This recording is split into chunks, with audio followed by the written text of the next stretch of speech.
of it and give you the best of service you deserve. We'll continue to serve you better. Thank you for sticking with us all this time when nobody believed in us. We wouldn't have come this far without your support, feedback, and encouragement. We recognize the trust you have reposed in us, and we endeavor not to let you down. Thank you for listening to us when nobody believed in our message. Thank you very much for supporting the dream. Thank you very much for being with Access Pension. We thank you for choosing us. So on behalf of our shareholders, our staff, our directors, and our trustees, we say thank you for doing business with Access. As the chairman of Access, I would like to express our gratitude to all our dear customers, very precious customers, and faithful and loyal customers who have stood with this business and stuck with us for all these years. Thank you. Thank you. Thank you. Thank you. Thank you. Thank you. Thank you. Thank you. Thank you. Thank you. Thank you. Thank you. Thank you. Thank you. Thank you. Thank you once again. And thank you for doing business with Access. Merci beaucoup. Thank you so much for keeping us in business. Thank you. Thank you.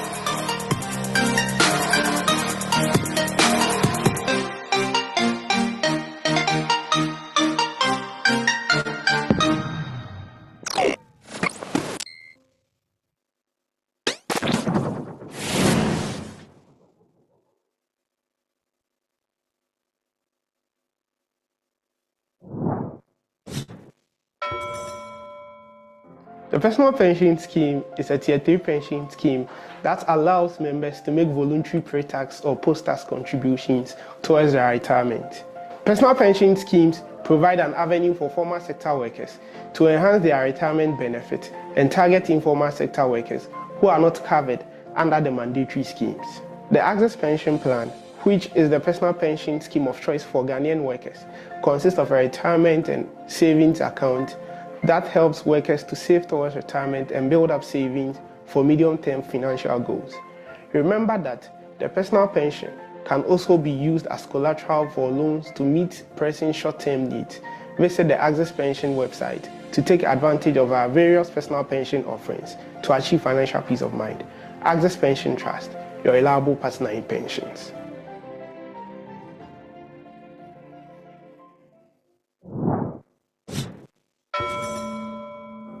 The informal sector forms the majority of the Ghanaian working force. Unfortunately, very few are covered by pensions in Ghana. Most people in the informal sector need to work daily to survive. What happens when you are no longer fit to work? Many hope to depend on their children and other family members as they did for the previous generation.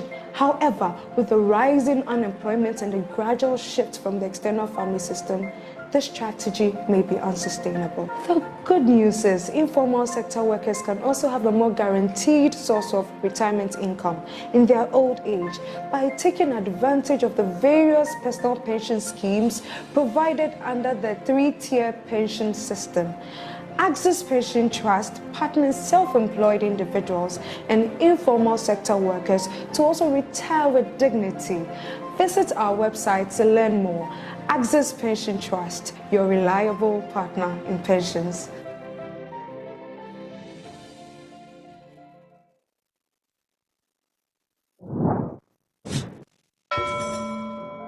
Monitoring your retirement benefit is an important step in the retirement planning process.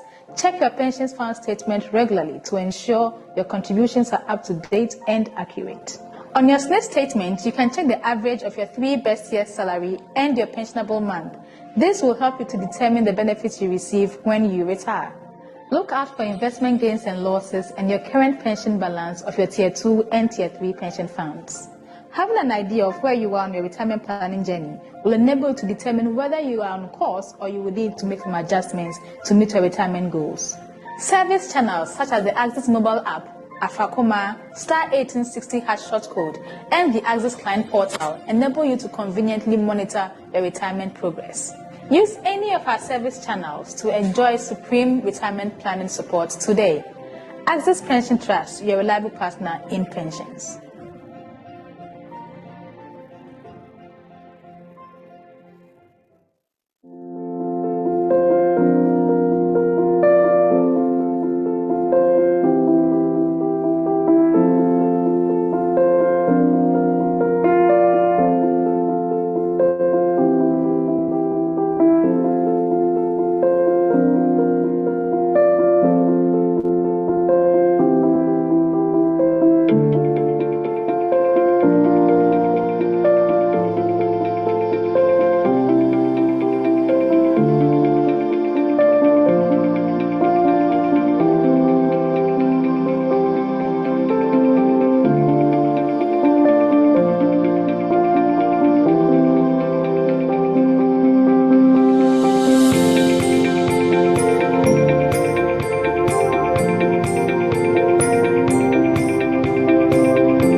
We all hope to be financially independent someday. However, retirement planning for most people does not sound as exciting. Why should I forgo today's luxuries for tomorrow's comfort? The purpose of retirement planning is to enable you achieve financial independence, at least by the time you retire, whether voluntarily at a predetermined age or mandatorily at age 60. With a clear roadmap, commitment, and discipline, you'll be able to maintain your lifestyle on passive income and live on your own terms for the rest of your life. Axis Pension Trust partners workers throughout their retirement planning journey to ensure they are on track to retire with dignity. Visit the Axis Pension website to take advantage of our various personal pension offerings to achieve financial peace of mind. Axis Pension Trust, your reliable partner in pensions.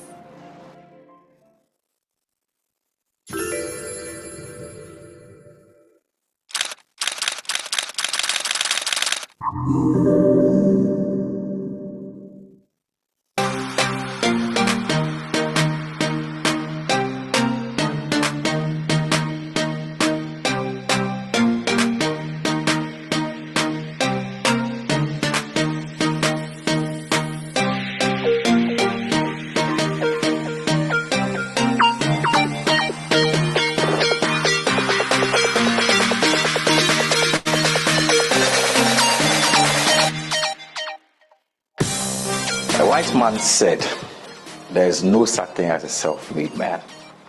And I think we can say the same for Axis. The story of Axis is incomplete without you, our cherished clients. We are because you are. 10 years ago, you made a choice. Axis owes you a debt of gratitude for your loyalty, for your commitment, for your support, and for all the trust you have reposed in our brand over the years.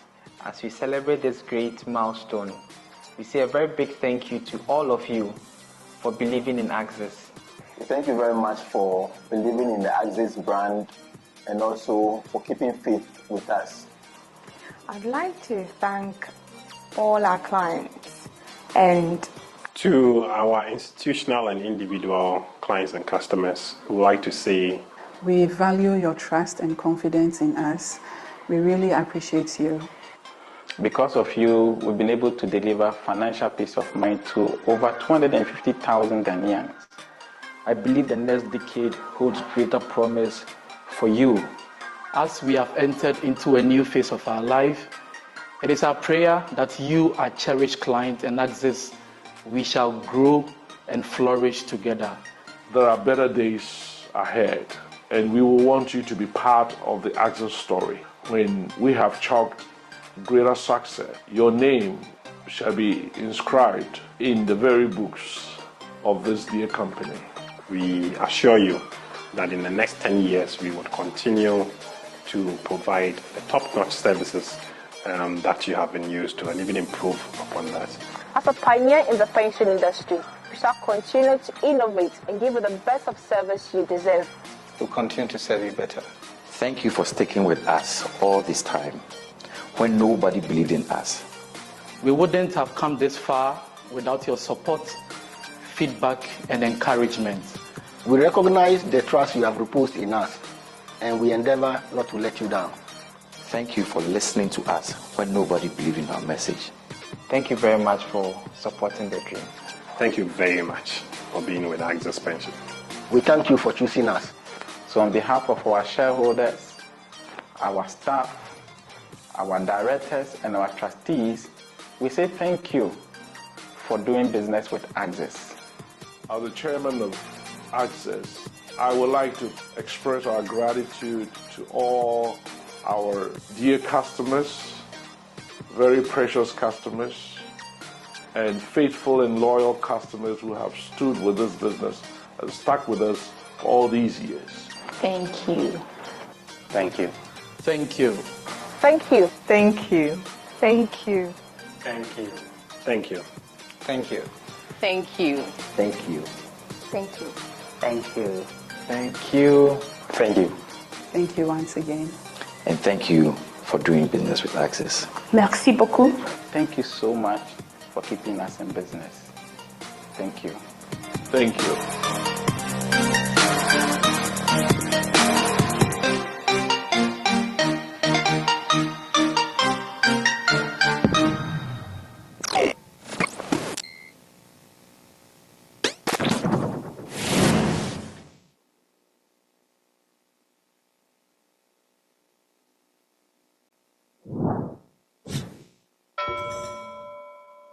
The Personal Pension Scheme is a Tier 3 pension scheme that allows members to make voluntary pre-tax or post-tax contributions towards their retirement.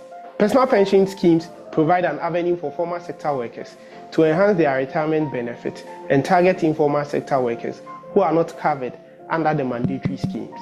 The Access Pension Plan, which is the personal pension scheme of choice for Ghanaian workers, consists of a retirement and savings account that helps workers to save towards retirement and build up savings for medium-term financial goals. Remember that the personal pension can also be used as collateral for loans to meet pressing short-term needs. Visit the Access Pension website to take advantage of our various personal pension offerings to achieve financial peace of mind. Access Pension Trust, your reliable partner in pensions. Good morning once again.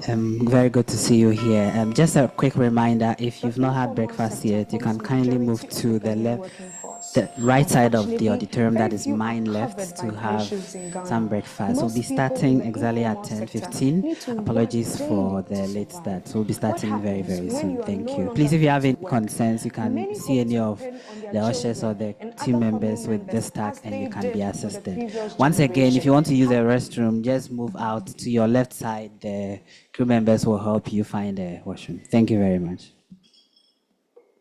With the rising unemployment and the gradual shift from the external family system, this strategy may be unsustainable. The good news is informal sector workers can also have a more guaranteed source of retirement income in their old age by taking advantage of the various personal pension schemes provided under the three-tier pension system.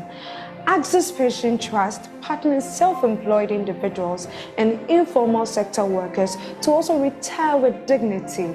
Visit our website to learn more. Access Pension Trust, your reliable partner in pensions.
We all hope to be financially independent someday. However, retirement planning for most people does not sound as exciting. Why should I forgo today's luxuries for tomorrow's comfort? The purpose of retirement planning is to enable you achieve financial independence at least by the time you retire, whether voluntarily at a predetermined age or mandatorily at age 60. With a clear roadmap, commitment, and discipline, you'll be able to maintain your lifestyle on passive income and live on your own terms for the rest of your life. Access Pension Trust partners workers throughout their retirement planning journey to ensure they are on track to retire with dignity. Visit the Access Pension website to take advantage of our various personal pension offerings to achieve financial peace of mind. Access Pension Trust, your reliable partner in pensions.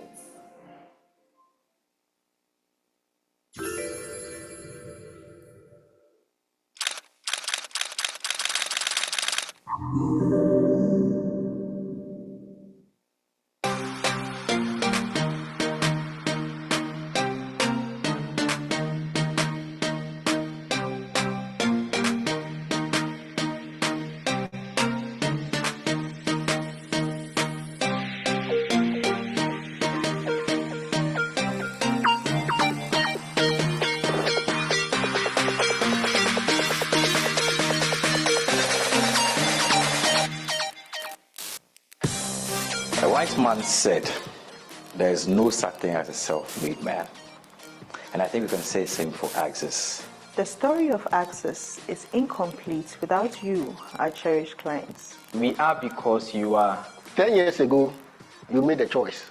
Access owes you a debt of gratitude for your loyalty, for your commitment, for your support, and for all the trust you have reposed in our brand over the years.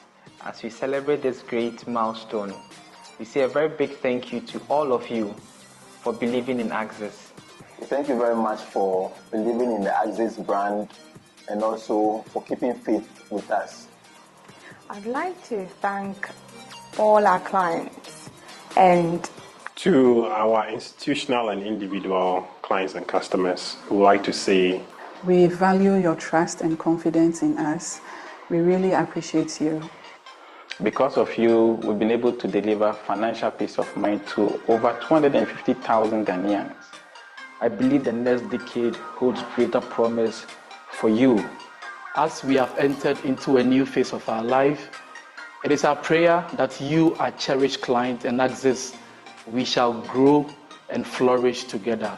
There are better days ahead, and we will want you to be part of the Access story. When we have chalked greater success, your name shall be inscribed in the very books of this dear company. we assure you that in the next 10 years, we would continue to provide the top-notch services that you have been used to and even improve upon that. As a pioneer in the pension industry, we shall continue to innovate and give you the best of service you deserve. We'll continue to serve you better. Thank you for sticking with us all this time when nobody believed in us. We wouldn't have come this far without your support, feedback, and encouragement. We recognize the trust you have reposed in us, and we endeavor not to let you down. Thank you for listening to us when nobody believed in our message. Thank you very much for supporting the dream. Thank you very much for being with Access Pension. We thank you for choosing us. So on behalf of our shareholders, our staff, our directors, and our trustees, we say thank you for doing business with Access. As the chairman of Access, I would like to express our gratitude to all our dear customers, very precious customers, and faithful and loyal customers who have stood with this business and stuck with us for all these years. thank you. Thank you. Thank you. Thank you. Thank you. Thank you. Thank you. Thank you. Thank you. Thank you. Thank you. Thank you. Thank you. Thank you. Thank you. Thank you once again. And thank you for doing business with Access. Merci beaucoup. Thank you so much for keeping us in business. Thank you. Thank you.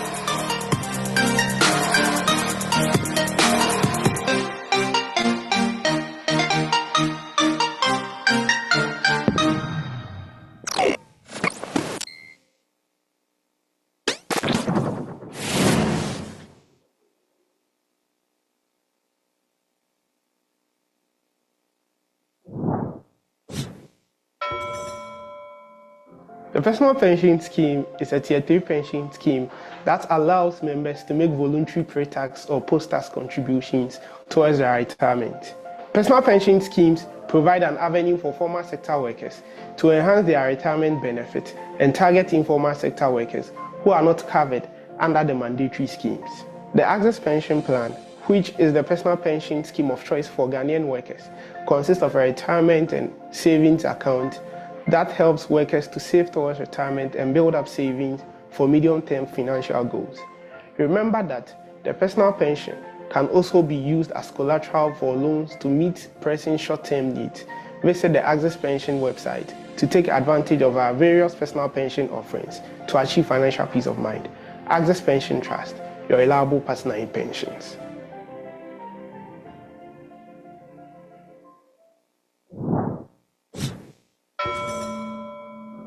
The informal sector forms the majority of the Ghanaian working force. Unfortunately, very few are covered by pensions in Ghana. Most people in the informal sector need to work daily to survive. What happens when you are no longer fit to work? Many hope to depend on their children and other family members as they did for the previous generation.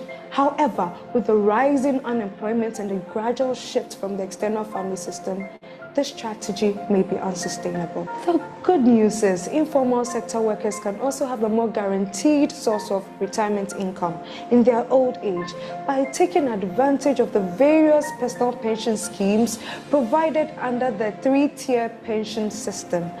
Access Pension Trust partners self-employed individuals and informal sector workers to also retire with dignity. Visit our website to learn more. Access Pension Trust, your reliable partner in pensions.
Oh, hello, good morning, ladies and gentlemen. Welcome to the 6th Pension Strategy Conference. We want to invite those of you outside to. I noticed there are some empty seats in front. I don't know if you've reserved them for anybody. If we can move forward, it would be nice. A few people are standing as well. My sound is breaking, by the way. Whilst I'm greeting, I'm still testing the sound when I'm greeting you. So, coming in. Those of you who are standing, please find a place to sit. The breakfast table is still open. Hello? Hello? Is this better? Is this better? Is this better? Okay. Tell your neighbor you look too serious. You know, it's like when you go to a new place, everybody wants to pretend like they are some serious guy. Meanwhile, we are all normal people. You know, tell you're a normal person. You can't intimidate me. You can't do anything. You know, your baby will not change anything. You know, so don't rush. Just relax. All right. It would be nice to introduce yourself to your neighbors. I'll tell people when you go for conferences, we like to look at those in front as if they are the resource, but the resource people are really the people sitting next. The thing is breaking. The resource people are those who are next to you, because those are the connections you would make that you would take further. Use this one. So, shake your neighbor's hand, ask them what they do, tell them what you do. Are you a trustee? Are you a corporate trustee? Are you a custodian? Are you a fund manager? If you're a regulator, please move away. I don't want to be. We don't want to be close. If you're a regulator, you have to move away. If you're also just an observer, you are welcome. Media person, somebody who's prospective investor. I just saw somebody, first finance manager at Citi. I won't blow his cover. That guy, first finance manager. He used to pay us the end of the month. Has to call the bank manager of the other bank that I'm bringing the salary people. They should pay us. He's sitting here. You see your life. see your life. See all the things you've done. You are still here. It's good to see you, sir. So my name is Bernard Avle. I work as a radio and TV journalist at City FM. And when I came in, can we come in from the back, please? Yes, there are some seats in front. Thank you. When I came in, somebody said, I thought you were supposed to be on air. Why are you here? Then I said to the guy, well, you have been teaching me investment, and you always tell me that your money must you. Oh, what's going on with this sound? So basically, to make money, your money must be working while you're relaxing. So in the same way, now my voice is working for me. So even though I'm here, my voice is working somewhere. And I think that's to become. So I'm here, my voice is somewhere else. So basically, I do these things as part of my galamsey to enhance my here. Thank you much for joining us. Sound is still not good. We're not starting yet until the sound is good.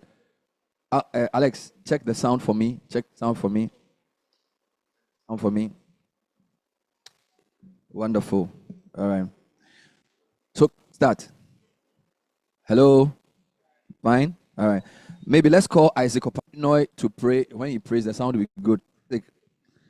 Please pray a prayer that will sort out the sound. Amen. That is on God to do, mine to pray. Please, kindly, can we be on our feet as we take a very short? Thank you. Our Father in heaven, we thank you so much. We are grateful for the gift of life. We thank you for this seminar in its 6th edition. We thank you for all the people you've brought together and the opportunity to share wisdom and knowledge. We commit all the facilitators into your hands. We ask that you give them wisdom, you give them understanding so that they can teach us and teach us very well. We commit ourselves, oh God, as we receive and absorb, that you give us the grace to receive very well and implement to the glory of your name. We commit every other thing into your hand, that let it be well that at the end of the day, we'll give all the glory to you. We trust in your faithfulness, and so we thank you in Jesus' name. Amen. Please have a seat. Put your hands together for the warrior. The way that Ghana has unique prayer warriors in your company, people who pray. Thank you very much, Isaac. So this is a very simple program. It's a 2-day strategy conference.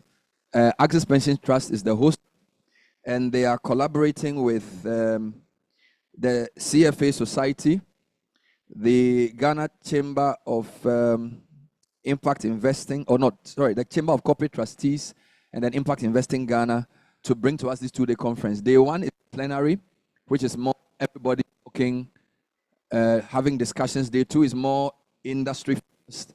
So only industry people will be there. I'm going to do a quick roll call of institutions or like groups of people who are here. When I mention the group you belong to, give us a wave so we acknowledge that you are here. Then I'll introduce a few individuals. There will be 3 speeches. One is just a basic welcome speech. One is like a 15-minute presentation, just overview of the economy. Then we have the main presentation for the day. We have a panel. Very, very simple. The sound is still breaking, guys, by the way. So, first and foremost, I just want to see by hand the trustees. If you're a trustee for any organization, wow, let's put hands together. Whoa. Hey.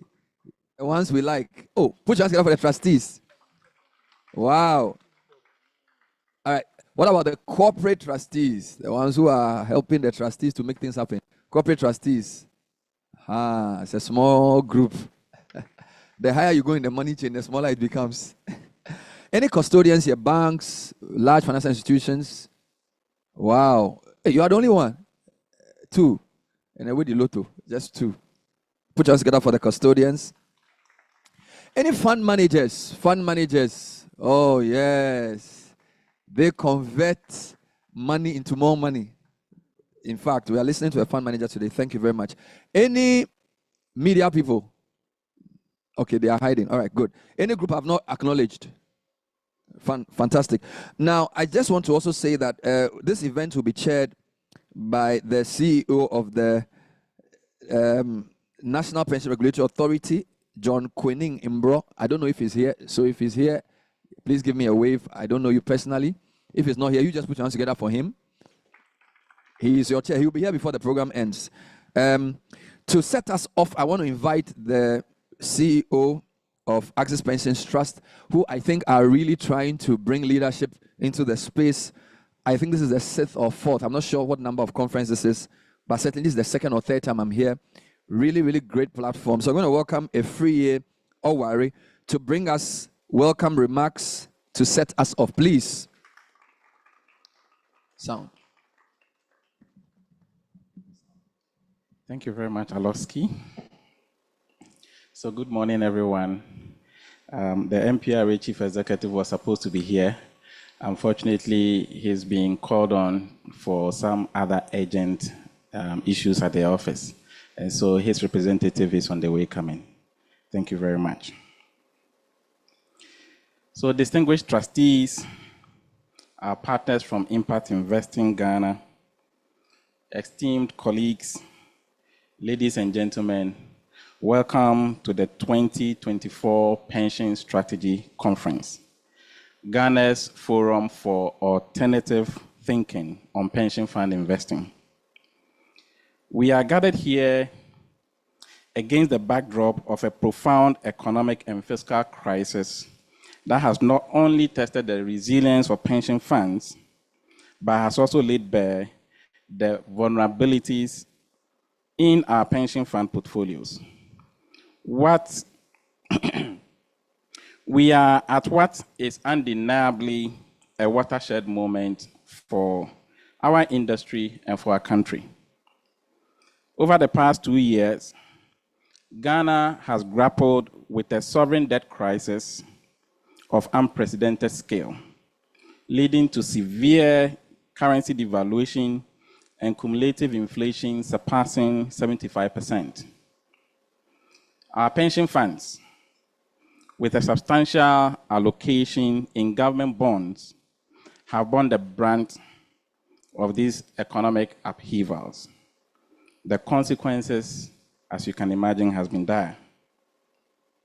As inflation spiked amid the crisis, pension funds suffered significant losses in purchasing power derailing the retirement outcomes of our contributors.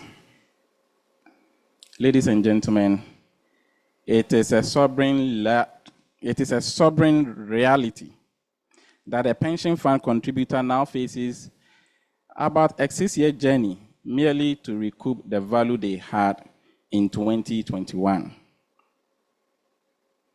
The impact of the recent inflationary bouts has been worse than the effect of all the corporate bond defaults we have seen over the past 10 years.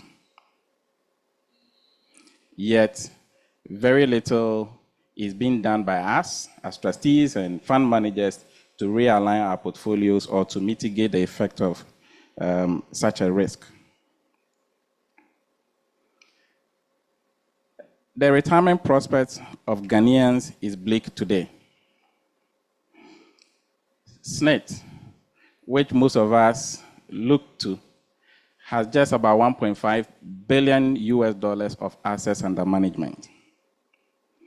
Our private pension industry together have just about $4 billion.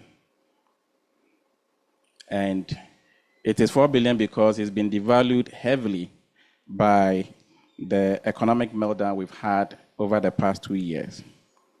And let me also mention that government, which is the guarantor of the Tier 1 scheme, is too broke to bail out the pension system. So in effect, the burden of pension provisioning is falling or is being shifted increasingly to you and I, the contributors. And let's not kid ourselves. When events like this happen, they represent a canary in a coal mine. It signifies that there could be a potential pension crisis that is looming. And that's the reason this particular conference is very important. The outlook for Ghana's economy remains grim. High inflation, unsustainable public debt. Of course, unless there is a HIPC-style debt relief. And projections of low growth will all combine to undermine the growth of the economy. Against this background, the potential for another debt crisis, in our view, looms large. A scenario that could further decimate our pension fund assets and further place the retirement security of Ghanaians in jeopardy. And I want to say that our situation is structural. With a population of just 2 million contributors to our pension schemes, Ghana has a total of $6 billion in its pension schemes, both Tier 1 and Tier 2. And this unfavorably contrasts with Botswana, which has just about 350,000 contributors, and yet they have over $7 billion of pension fund assets. And I believe this disparity underscores a critical failure in our approach to pension fund investing, namely the over-reliance on government bonds at the expense of investing in the productive private sector. Until last year, pension funds in Botswana were required to invest just 30% in the domestic market, which is to say about 70% of pension fund assets in Botswana are invested offshore. South Africa and Kenya also have 45% and 15%, respectively, of their pension fund assets investing offshore. And I think this is quite logical. The question is, what innovation is taking place in Kenya, in South Africa, that creates long-term economic value? We all know the innovation that is creating change in the world is coming from the West and China. And so if we are not innovating, our capital can capture some of the value that is being generated from some of the innovation taking place in the world. And that is why it is logical for us to consider offshore investing. Our current predicament highlights a critical lesson: the need for a strategic shift in how we allocate pension fund capital. Our preference for government bonds has not only fueled economic inefficiency, but has stymied private sector growth, the very engine of wealth creation. We have only 12% of available capital in the economy given out in credit to the private sector, meaning that the bulk of the capital we have in the economy is going to government. And as some of us keep saying, government is really a parasite. So imagine a parasite that is several times bigger than the host. Eventually, it will kill the host. And that's the reason we are here. So I think that there's a clear pathway forward for us as capital allocators. We must direct more of our pension fund capital into the productive private sector. The urgency of diversifying our investments away from Government of Ghana bonds cannot be overstated. As we face the prospects of an economic aftershock in the near term, we must act decisively to head the purchasing power of our contributors. This requires some collaborative effort to advocate for pension reforms, to advocate for policy reforms that ensure a sustainable and resilient economic environment, one that fosters business innovation, stimulates economic growth, and ultimately secures the retirement outcomes of Ghanaian workers. To stem this tide, we need, in my view, a minimum of 20% diversification offshore to better protect our pension funds against economic shocks. But I know that this may be met with some regulatory hurdles and limited access to foreign exchange. And let me just add that the last time I checked, the trustee did not have a responsibility for maintaining exchange rate stability, meaning that no matter the consequences the decision to invest offshore will have on the economy, it still has to be done because we have to do it for the survival of our industry. Let me also add that the potential for investing locally in growth-oriented and hard currency earning sectors present a viable pathway forward, one that may also necessitate a dialogue with the government regarding fiscal discipline as a condition for continued investment of pension funds in Government of Ghana bonds. Where we are today is akin to where we were in 2000 and 2001, just before APEC. And we don't have to go back there.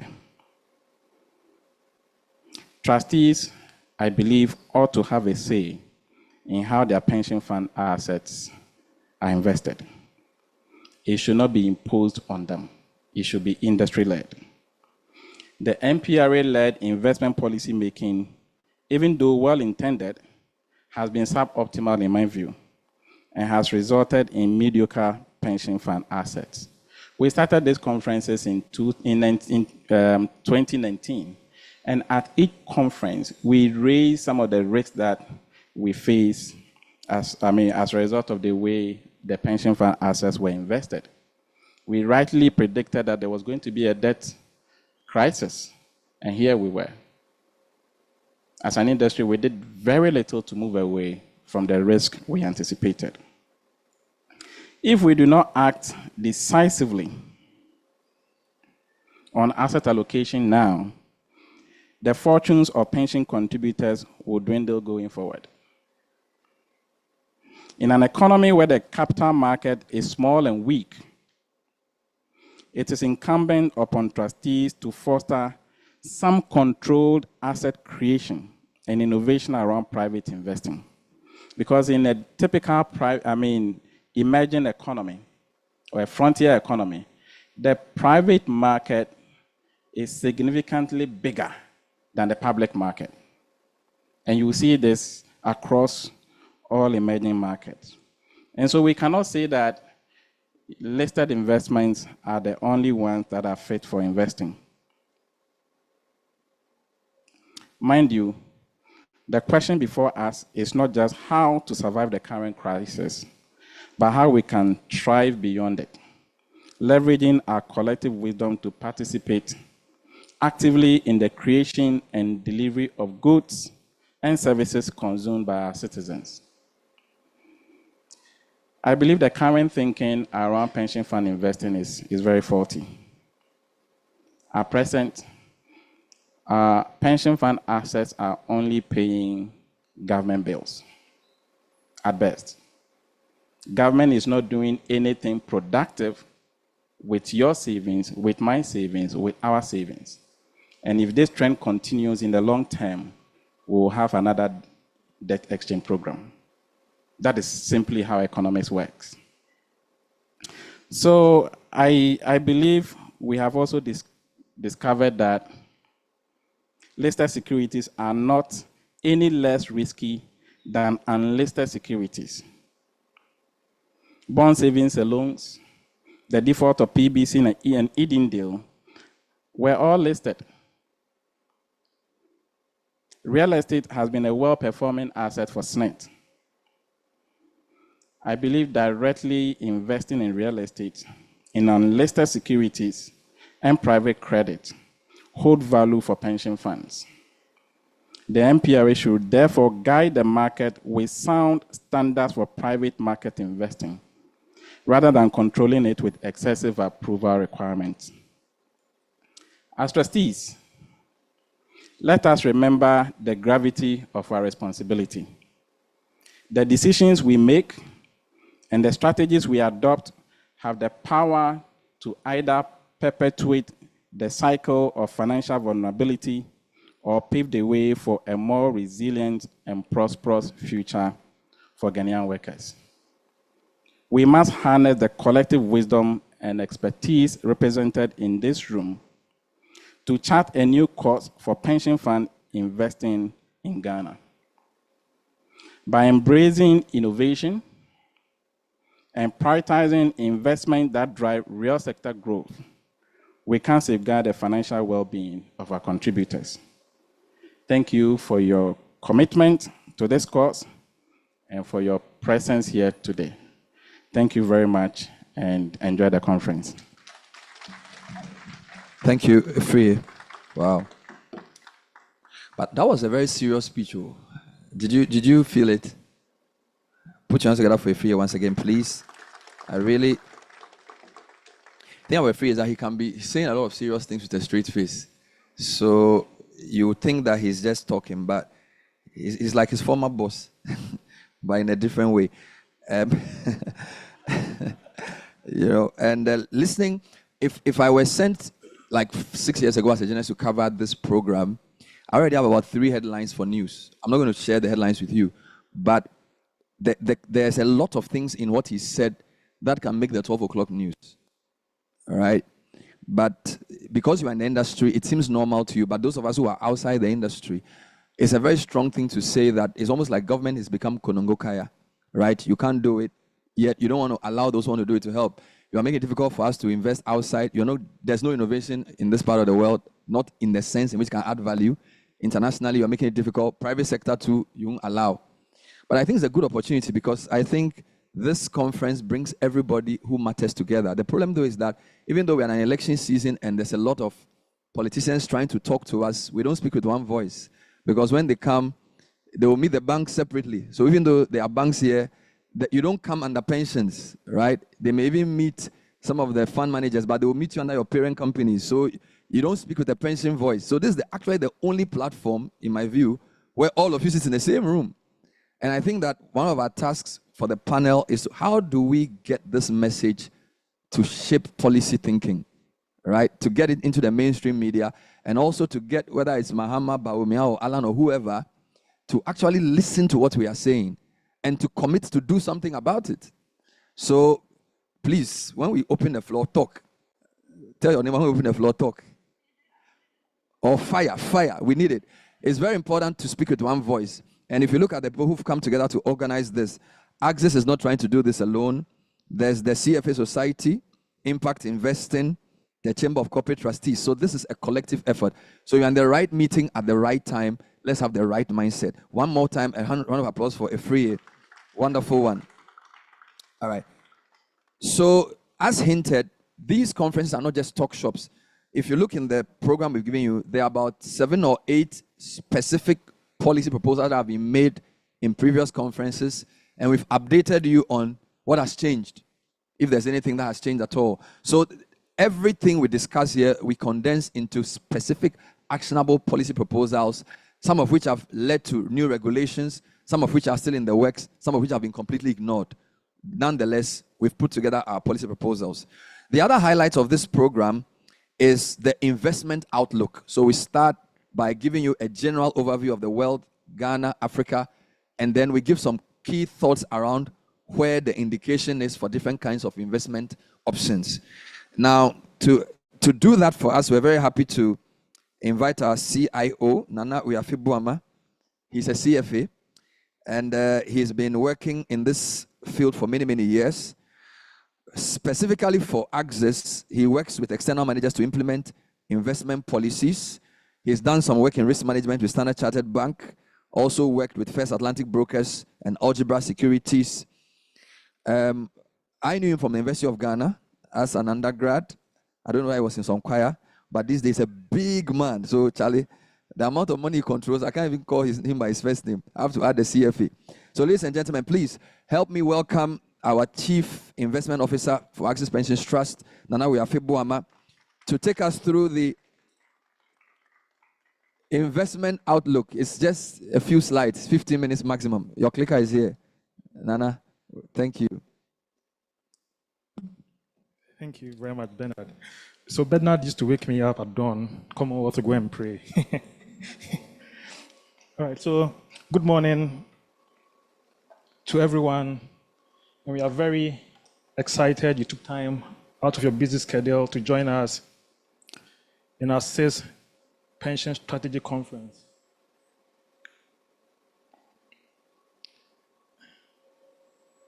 Good. My duty today is to share with you results of our annual macroeconomic survey and how that fits into asset allocation decision for 2024. But before that, I will touch on the evolution of private pension assets over the years. I would walk through how Ghana fares in terms of asset allocation compared to our developed market peers and then developing market peers. And then I would devote a longer session to delve into why we do not have optimal asset allocation, right, in this market, despite the many efforts to get all of us to diversify our asset allocation. And then I would end off with the survey result. So currently, total private pension assets currently sit at around 34.5 billion as of 2022. And this represents an almost 6-fold increase from 2016 numbers and a CAGR of about 27% since inception. Unfortunately, pension fund asset allocation is still skewed in favor of government fixed income securities compared to developed market peers. So if you look at Australia, about 47% of the investment are in equities compared to about 13% in bonds. In the UK, our colonial masters, 40% equities, 27% in bonds. In our case, 94% government bond. And there are genuine reasons for that. One might anticipate a slight alignment, right, in asset allocation when we look at it in the light of developing market peers. Unfortunately, that is not the case. So Mauritius, Morocco, Kenya, our brothers, Nigeria, even have 8% allocation, to equities, 77% to bond, whilst Ghana It's still 2% allocation to equities and 94% to bond. In my view, I think the main reason is because of the years of expansionary fiscal policies, which hasn't been accompanied by real macroeconomic growth and a monetary policy framework that uses interest rate, to fight everything from inflation to monetary policy. And we should, take a look at Tugbe Afede's paper that was published, last 2 weeks on myjoyonline.com. I 100% agree with his assertion. This, in my view, has perpetuated a high interest rate environment in Ghana, fostering widespread risk aversion amongst financial intermediaries, right? Yesterday, GCB's financials, were out, and the guys, made 1 billion profit, right? If I were a bank manager, nobody can convince me to lend to the private sector, when interest rate on government securities is high. Let's take the SNL and the non-bank financial, sector, right? Where are they? They are, that industry is almost non-existent. And you know the reason, cost of deposit high, so they are forced, to lend, to the real economy to make some margins. And what is happening in the real economy? You give money and forget it. You won't get, your money's back. And perhaps, that is why, the bonds of this world, defaulted, on their bonds. So in this situation, why do you think pension funds should act differently? So all I'm saying is, I will not fault us for the overallocation to government securities. A higher government interest rate is simply a disincentive to proper financial intermediation, right, in the real sector. But then whilst I hesitate to critique our over-reliance on government securities, I maintain that as an industry, we can do better, right? Over the years, we've seen the emergence of new opportunities and products. And I firmly believe the market does not lack opportunities and viable products, to help in diversification. We've had, the likes of Blackstar, coming out with innovative, mutual funds. We've had, private asset allocators like Injaro, Centennial, Oasis, running, very, very, decent and solid private equity firms. I don't, agree. I'm disagreeing with my boss. I don't think, pension funds, should be given that direct access to private market, right? ASICs may be ethical, right, and may do the right thing.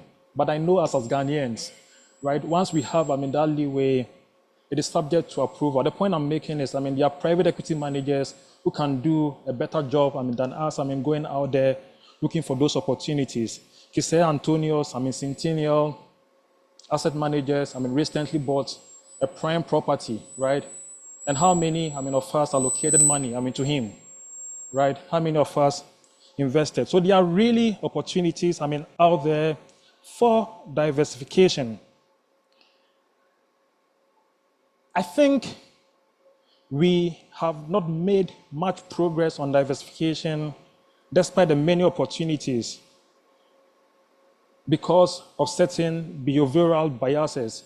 And my focus for today's presentation is basically to touch on those biases, right? Let me define, briefly what a bias is, right? Bias includes the following: a statistical sampling or testing error caused by systematically favoring some outcomes over others, a preference or an inclination, especially one that inhibits impartial judgment, an inclination or prejudice in favor of a particular viewpoint, an inclination of temperament or outlook, especially a personal and sometimes unreasoned judgment.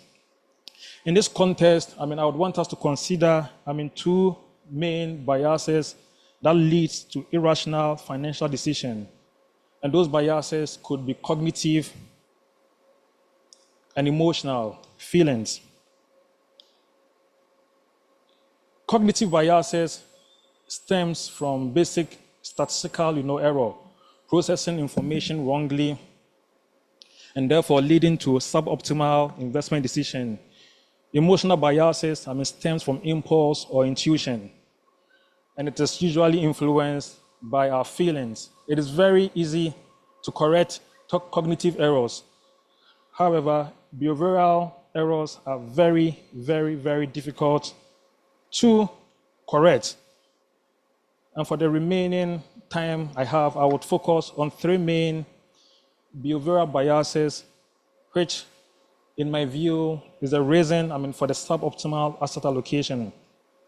The first is status quo bias, right? And this is the tendency, to do nothing instead of making changes, even when the changes are beneficial. Because of status quo bias, fund managers and trustees fail to explore opportunities and maintain portfolio with risk characteristics that are generally inappropriate. And let me give an example, right? If it was very, very obvious that the government was in deep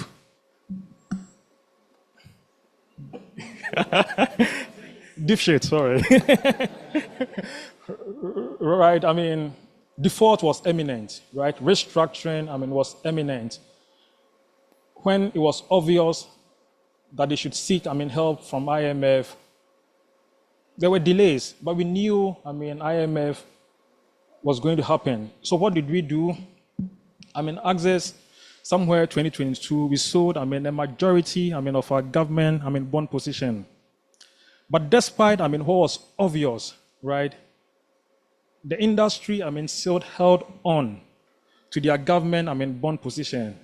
And I feel that is a clear example of status quo, bias at play, right? We had the opportunity to sell and move, to other, safer, securities, even treasury bills. Because if you read the literature, hardly do government, touch treasury bill, during restructuring. We could have sold our bond holding and moved to treasury bills, yet still, we still maintain very inappropriate allocation to government bond. The second bias that I believe we exhibit more in this market is regret aversion bias. Basically, this is avoiding making decision out of fear the decision will turn out poorly. And this is simply to avoid the pains of regret associated with decision making. Because of regret aversion, we see, this herding behavior where, yen konkwa, right? In the 70s and 80s, there was this, mantra out there in the West where people went like, you never get sacked as a fund manager from buying IBM, right? If you buy IBM and IBM stock, tanks, everybody was doing IBM, so you were safe. In our local, market, I think, no fund manager, would rarely lose their mandate from buying Government of Ghana securities. And therefore, we do not explore opportunities outside of the norm. The industry structure significantly amplifies, this herding behavior. A phenomenon highlighted by an anecdote from a fund manager acquaintance of mine who expresses his frustration within the industry. Let me give an example. I rise to become Bank SYZ's head of treasury because of hard work. And then because of my finance, background, I'm appointed as the chair of Bank SYZ's pension scheme. I am presented with an opportunity to look at some below investment grade, bond opportunities. I love that opportunity because of the attractive pricing and solid, credit of the issuer. Somewhere down the line, Ukraine-Russia war, happens, or the Houthis, take over, the Red Sea, and a big, supply to Ghana, to help produce, get captured. And then the company, goes, bankrupt. There's the likelihood of career retribution, right, because of that decision. And because I don't want my career to suffer, I will not make, that move. And there are many of us here who have risen to high levels in an institution, and because of that, we've been appointed on our trustees. And because of the fear of some of those, backlashes, we would rarely make a move outside of the norm. Indeed, my friend recommends that if he were the boss of the MPRA, every standalone scheme would have a professional investment manager, right, who runs that scheme. And then trusteeship, outsourced. And that independent investment manager, preferably, a CFA. I'm also biased, right? That independent investment manager, can report to an internal trustee board so that decisions, that goes bad does not really impact the careers of the board of trustees, right? And really, in investments, you don't need to make 100% right decisions. Peter Lynch, one of the greatest, fund managers, out there, who managed the Fidelity Magellan Fund for a number of years, says, to be an outstanding portfolio manager, you just need to make right decisions 60% of the times, right? But because of regret, aversion, our fund managers, our trustees always want to get it right. No room for error. The last, bias is loss aversion. And loss aversion simply means it is so painful, right, to lose than to make money. And because of loss aversion, our fund managers and trustees, fail to diversify appropriately. I'll give an example.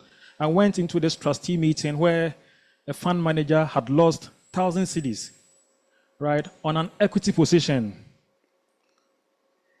Within, that same, quarter, their overall equity position was positive. Within that quarter, the total portfolio return was about 4%. And the trustees, took over 30 minutes berating that fund manager for that, single equity position that was in a loss.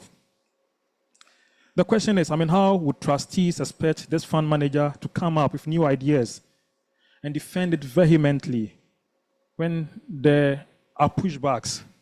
So really, I guess, we are all, very, very smart over here. We all understand the need to diversify.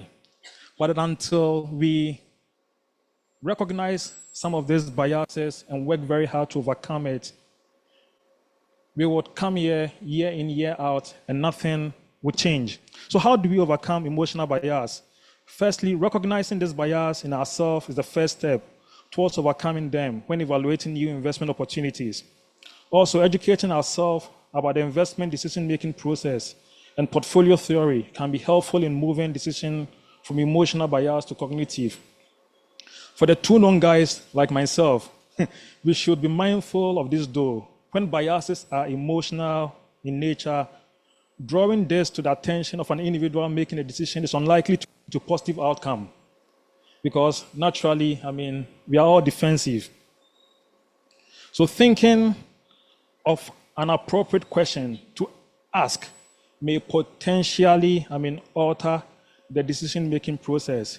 And to our fund managers, please, please, please, please, please employ more insightful questioning when you face resistance, from us regarding unconventional decisions, right? I've been to meetings where fund managers come up with new ideas, and once there's pushback, they totally, give up.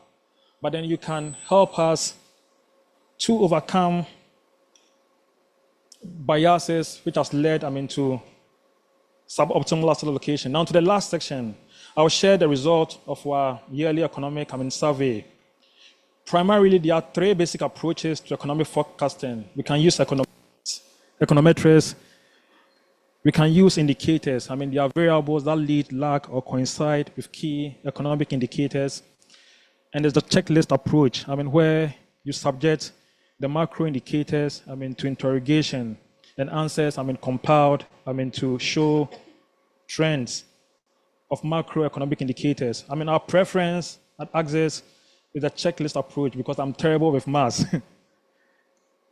It is simple to use despite its major subjectivity flaw. But before I show you the result of our survey, let's be guided by this wide saying from some of the world's most impactful investors and economists. So first, there are two kinds of forecasters: those who don't know and those who don't know they don't know, right? Warren Buffett says for a piece of information to be desirable, it has to satisfy two criteria. It has to be important, it has to be knowable. The macro is very important, seems to be the right thing that moves the market most. But is it knowable? Absolutely not, right? And then Howard Mark, who is so much against macro forecasting. And because of that, he does not employ economists in his firm, currently managing in excess of $175 billion. But then before we get into the survey, the same Howard Mark, who doesn't like macro forecasting, says it is okay to have an opinion on the macros. It is just not okay to bet clients' money on them. Investment should be done with an awareness of the macro condition and also fundamental, bottom-up analysis of the businesses and the asset class you want to invest in. So on the basis, of this, we are very, very mindful, of what our fund managers are saying.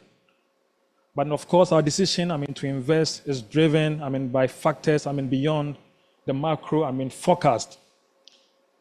From this survey report, it is very obvious, most of us over here are not bullish about the future of our economy and therefore the macroeconomic indicators.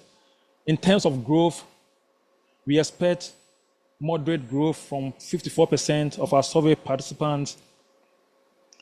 A lot of us, 62%, are not confident at all about government fiscal policies, right? In terms of whether we are going to see an upgrade to our sovereign credit rating, a lot of us, think, we will remain, where, we are, right? Bank of Ghana, obviously, would turn expansionary. And in Togbe Afedes, right up, expansionary is reducing interest rate by 1%. It hardly moved the needle. But then we do expect interest rate or monetary policy rate, to come down. Inflation, we still believe will end above BOJ's, target, right? So how, on the dollar, AJ would make a statement, right? How would the CD perform against the dollar? Everyone says it will depreciate, right? It's as natural as what? The law of physics.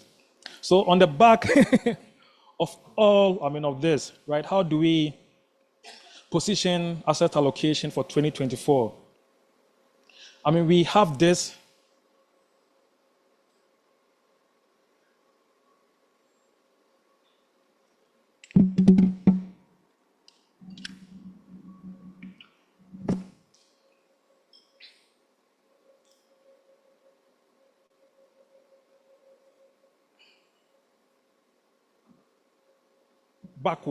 Back.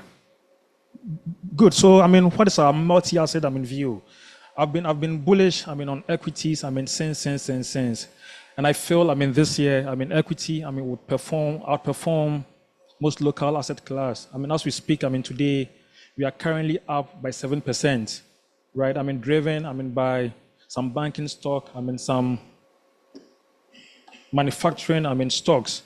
In equities, I keep saying, our preference is companies with solid, balance sheets, companies that pay, dividend, because the cash flow is very important to us, companies with very, solid, management, right? So we feel opportunities in that sector is very, promising. Our preference or our favorite over there, obviously, is MTN. MTN released, their numbers, recently, and their performance, was solid.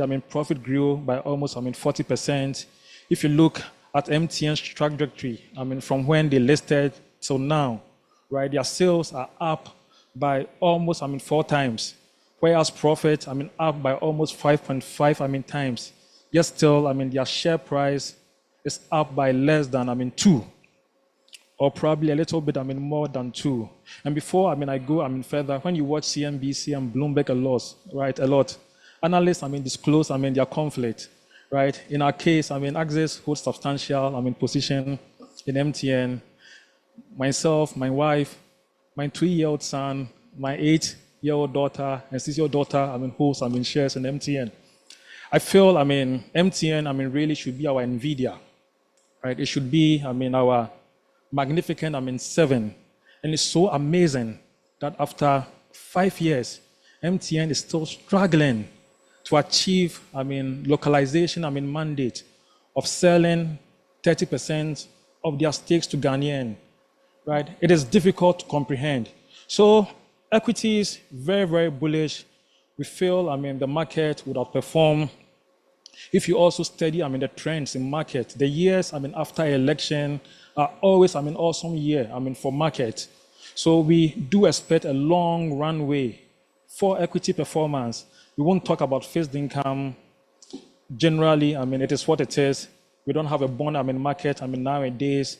Treasury bills, okay, because rate, currently is a little bit above inflation. We use treasury bill to manage our liquidity, needs. And then again, we feel, there are so much opportunities in the commodities, alternative, and currency, space. I've talked about some emerging, fund managers who have very great, products.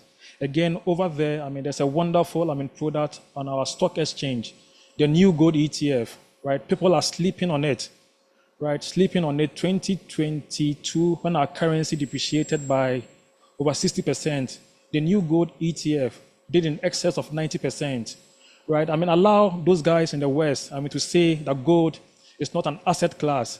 But if you live in a currency where the currency depreciates constantly, you need, that in your portfolio. And it is also the most liquid asset you can find in Ghana.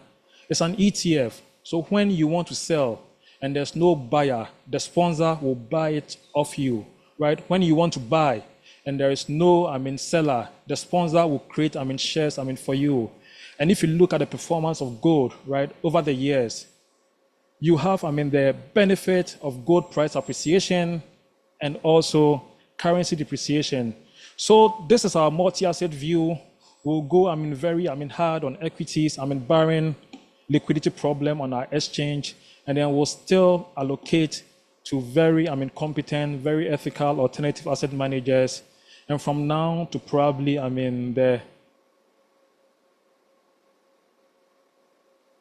till, the new government is inaugurated. I think, we'll put most of our monies in the ABSA, new gold, ETFs. We trust gold than our government.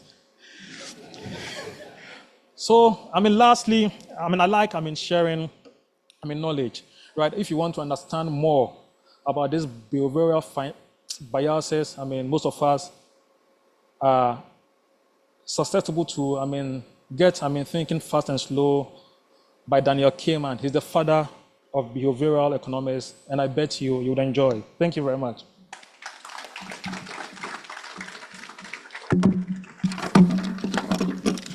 Nana, wow. When I was going through your profile, I didn't know psychology was also there. But it looks like you have taken the time to really educate yourself on behavioral aspects of finance. Put your hands together for him one more time. Wow. Did you guys like that? Yeah. I wish I could ask you questions, but we would ask the questions during the panel discussion. So we are building up. So what we've done is a free year, give the bullets, short but powerful. Then Nana has sort of come to elaborate on some of the key issues in a very diagrammatic way. The guy coming next day is unhinged. He's coming to spoil everything. Just 2 points that jumped at me. So somehow we feel like government's T-bill thing is not good for the economy, right? Yet we are going to buy the T-bills. And I struggle with that. You know, it's like financial people, they can say something is not good, but they can still buy it. It doesn't make sense. Because like the little economics I know, if your T-bill rate is, I think, 32 or something for 1 year, 30 something, right? You just did a debt exchange. So essentially what you're doing is people who have bought your bonds, you are extending their tenors and lowering their returns, right? So you're basically incentivizing short-term behavior in the economy. And if you know that this is inverted yield curve, this is not really good. If you do that in certain economies after 2 quarters, you're going to have a recession, okay? Yet we are going to buy the T-bill because what can we do? We don't have anything else to do. So we need to also ask ourselves those moral questions. Why should we be buying T-bills when we know that T-bills will destroy the economy? You know, that's the question you should ask. And then a couple of days ago, I interviewed a guy who says that the government should increase what is called the optimal reserve ratio by increasing its stock of gold from 7% in terms of the Bank of Ghana's reserves to like 35%. His point is that gold will do better than the dollar itself. Now, your currency is falling against the dollar. And the dollar will not do, the gold will outperform the dollar. So why don't you just get gold? His point is that if the Bank of Ghana gets more gold, it will shore up the currency better. I feel it's something we should think about because the point you made about commodities. But let me just, I don't want to jump the gun. I'm just giving you things to think around, the way my mind is working now. So let's go to our third speaker. And if you just came in, this is the 6th edition of the Pension Strategy Conference, organized by Access Pensions Trust in collaboration with the CFA Society, Ghana Impact Investing, and the Chamber of Corporate Trustees. Now, our next speaker is, where is your intro? I have too many papers. He is, yes, Ajay Boateng. So it's like everybody's name, they write their position. So now we have Fibo, I'm a CFA. Ajay Boateng, CFA. So if you don't have to see something, don't come and talk. Hey, Charlie. It's not easy. When I go back to school, I'll do CFA. Hey, Chief Investment Officer of the Black Star Group. And so he leads the Black Star Group in Ghana, I think. He was portfolio manager, research and performance analyst with over almost a decade experience in the UK. Worked with Barclays Wealth and Investment Management and Lion Trust Asset Management before coming to Ghana. Interestingly, his Bachelor of Science is in economics, finance and banking. So much about what the guys know about economists. MSc Finance and Investment, University of Bristol, and also Investment Management Certificate, which he held before he got his chartered CFA. So Ajay Boateng is our keynote speaker. His will be a bit longer. I'm told he has over 80 slides, but you have only 30 minutes. So I don't know the ratio. 2 slides per minute. It will not be enough. So put your hands together for him and do the best you can within the allotted time. If you're not able to finish, we'll ask you questions during the panel. Sure, thank you, Bernard. My presentation have like very background, so it might be a good idea to maybe perhaps switch off the lights a little bit so you can see properly. The lady at the back, can you try? Let me just have a look.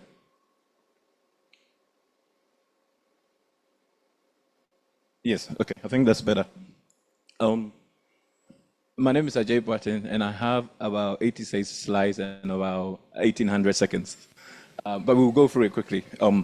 Now, the presentation I'm about to go through, it looks like I might have had a conversation with Nanawe Afi and Afriye, but actually we all sort of did this thing independently.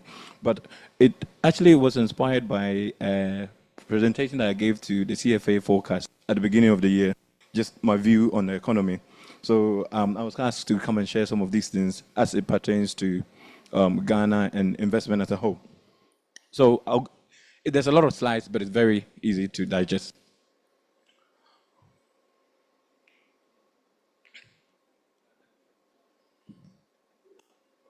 Okay. Yeah, it's a little bit slow. Oh.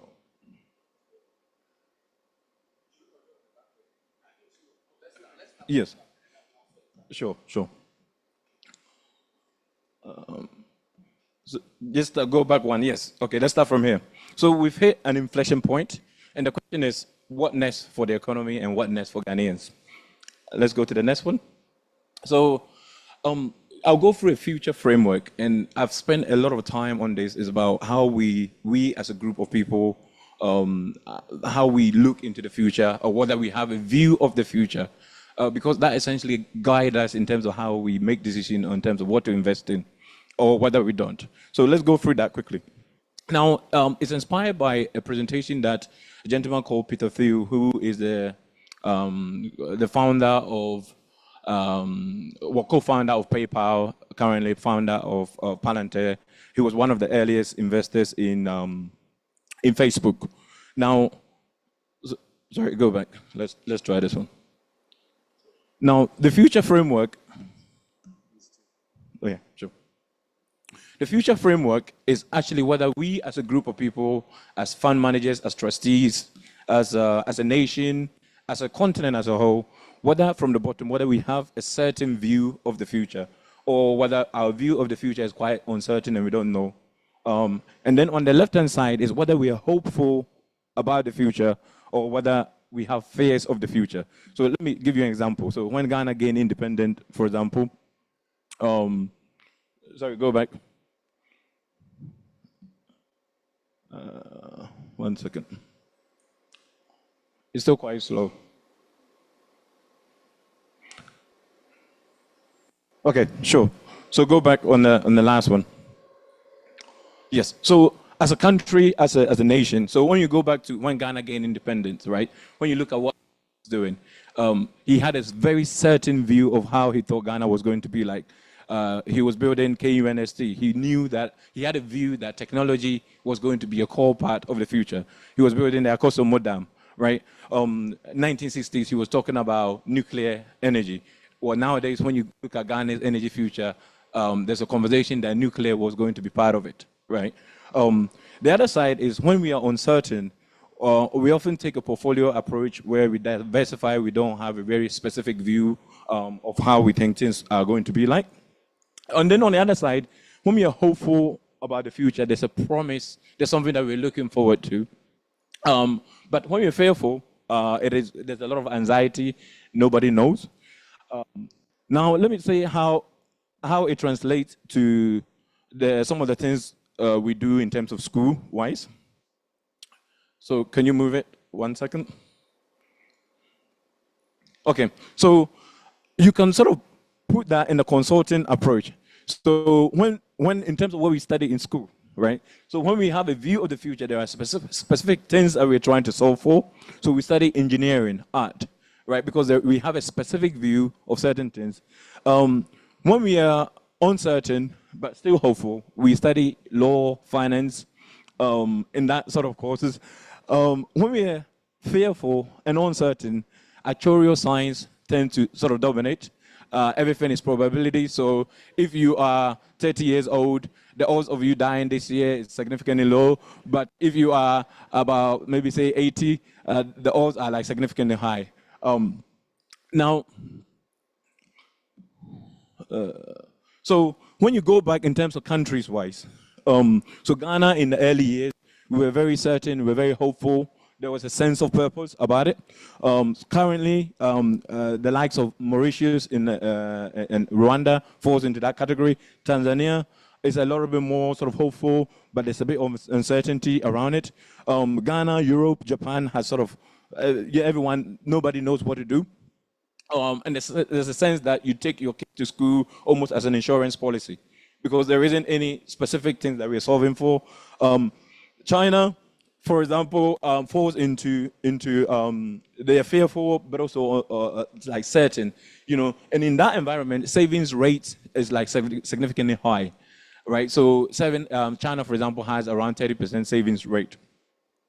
Now, why am I saying all of this, right? Because it actually affects, as portfolio managers, as trustees, it affects how we allocate capital, right? So I can look at the asset allocation in Ghana, and I can actually box into, you can deduce this out of it, right? So this will kind of form a core theme of how we do things. So, for example, if you're hopeful and certain, you invest in equities, like companies who are creating the future that we are going to be part of, right? So around the world, AI, we all know AI is going to be a core part, and yet if I say, how many of you have AI-related portfolios in your schemes that you manage, not a lot of you will have some. Everyone has at least an Android or an iOS phone, but how many of you own that in the schemes that you manage? The answer is very, very minimal.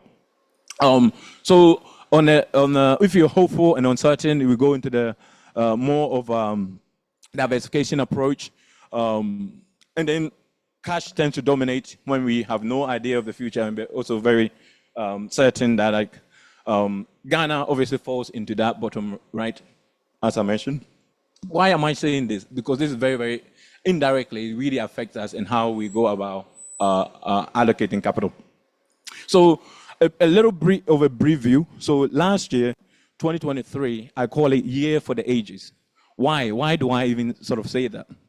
The reason for that really is that if you go back into history and you look at, yes, so we're here. So if you go back, many years are quite not memorable, right? So if you go, say, 2017, there isn't anything specific that like sticks out. 2015, 2004, like a lot of years are like just forgettable, right? But last year, if we say 2020, COVID, 2008 was a financial crisis. If you're Ghanaian, 1957 is an independent, you always remember that year. First World War, 1914. 2023 is a year that we will remember for two things. It's a year AI went from being a fiction to actual reality, and is impacting all of our life. But if you're Ghanaian, you also have this painful reminder that it's a year that DDEP got implemented and wiped away a lot of the wealth that we've sort of accumulated. So I'll touch on this quickly because you know a lot of people seem very surprised that the government sort of went through the process in terms of defaulting on this obligation. Now the answer is quite simple, actually. In all of our history, you just have to look at the credit rating of Ghana. In all of our history, I think the highest we've got to was B+. So where Benin and Rwanda is at the moment. And these are like ranked by, you know, the S&P, Moody's, Fitch, and it gives you a rough idea of how safe your investment is, right? Now, really, when the concept of risk-free was sort of being brought about, it was mainly targeted towards investment-grade countries with stable, predictable governments, so the likes of US, many developed countries. And also, if you just follow the trajectory in terms of our credit rating, so we've gone back as far back as early 2000, you know, the highest we've ever been was like B+. Currently, we are like, and if you track this, you could see that slowly our credit rating was going down. So you can never have a situation where a junk status bond is actually risk-free. It just doesn't make sense. So the risk was always there. So DDEP, lessons from elsewhere. So a quick summary. So in terms of per citizen, we just looked at this. So currently, every Ghanaian owns about $1,650. So that's around that's around like 21,500 cedis. So every child, every Ghanaian owns this. Now this number is only gonna get higher as we sort of embark on this new phase of journey that we are on. So old bonds look like this in terms of, you could see 2023, the pressure was coming. And we've now ended up like, so let's go back one. So we've now ended up here.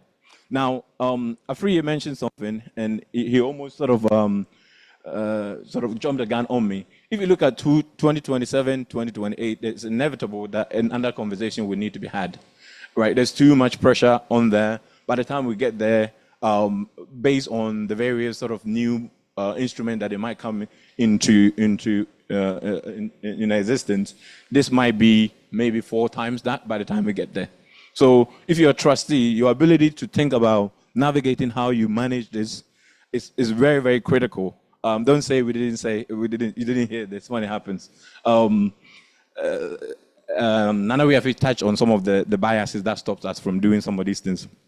So why Ghana will not be the last DDEP case that we hear?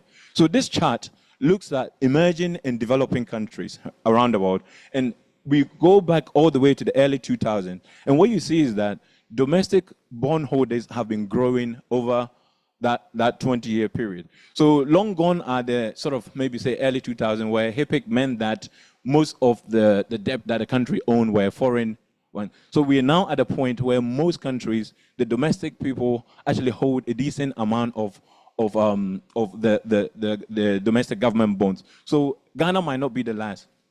Now I took this from the IMF side. So the last sort of 2-3 years, there's a conversation around countries that needed some sort of a debt suspension. So around COVID era. So if you pay attention to the orange and the yellow one, right, you can see that those two are actually getting wider and wider. So it's made up of out of 73 countries which Ghana is part of. Out of that 73, 44 of them were either really, really high risk or already in default. So we might have been one of the first countries to run into this trouble, but the evidence shows that other countries might actually follow suit very soon. So I looked at some case studies in terms of domestic debt restructuring, went into various countries, and there's been mixed results. So Russia in the late 90s had to do it twice. It had a spillover effect and went into Ukraine, where they also needed to do some debt restructuring. Jamaica, quite similar stories in terms of them needing a second DDEP to actually consolidate most things. Dominican Republic has had some very successful stories in terms of domestic debt restructuring. They were able to lower the interest rate and reduce the debt to GDP ratio, and various other stories. So I'll quickly speed up and go into asset class performance. So last year, Ghana equities actually was, if you take away Bitcoin, was the 4th best performing asset class in the world. So it was like one of the real years where our actually domestic equities did very, very well. I do agree with NWFE on MTN. MTN has a monopoly.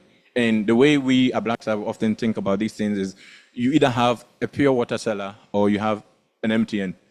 Every business can be classified in that number line, and you want more of the MTNs. Bob perhaps is another one, but the shares, there isn't enough shares because it's the only one in our market in terms of what it does when you read through a lot of their publications. So in dollar terms, we didn't do that bad, almost 15% in our domestic equities, but actually the darling of performance last year was having exposure to technology, almost 50%. If you are on this part of the world. Unfortunately, Ghana government bond, which is right on the far side, this makes up 94% of our pensions, right, was down almost like, if you mark to market, was down almost 50%, right? This is some of the conversation Nana and Afriye were sort of talking about. Again, when we look at it in cities terms, if you had exposure to technology, last year you made almost 82, 83%. Ghana didn't do bad, as I said. If you take away Bitcoin, it had almost 36%. Again, in city terms, once we do the conversion, we were around 41% down for our domestic bond. Now, okay, so this is an interesting slide, which is MTN was as a darling of our market, right? So GSE 36, the financial index which we track was down almost 5%, and then the non-financials, which MTN and a few others, were what actually drove the market last year. But I've put MTN, for example, specifically here, to make reference to MTN being actually the largest bank, right? If you look at the share amount of Momo users, they're technically the largest bank in the country, right? So, and it goes into something that I'll highlight a little bit more, right? Which is as we go towards the 4th industrial revolution, the opportunities that abound itself. And, there's a slide coming which I was very, very inspired by, but also challenged at the same time as it pertains to some of the solution the likes of Njaro, Sentinel, ourselves are coming up with. So, I'm about to go through the next series of slides, and this is what got me in trouble when I presented this. So let's go back one. So, okay, inflation normally, we all know what's happened, but I'm going to try and give like a different story in terms of how to interpret that in terms of what is happening. So I'll start with this quote from Ernest Hemingway, which is the first panacea of a mismanaged nation is an inflation of the currency. The second is war. both bring temporary prosperity, both bring permanent ruin. So why is this? And let's do this as a case study sort of approach in terms of trying to understand the impact that inflation actually has on our economy. So I give like 3 examples. So Ernest, Emmanuel, and Elvis, who have been contributing to their pension over the last 30 years. They've been promised by the fund managers that during the retirement they've been contributing nicely, so they're going to be okay. They have 3 dependents and no other income during retirement.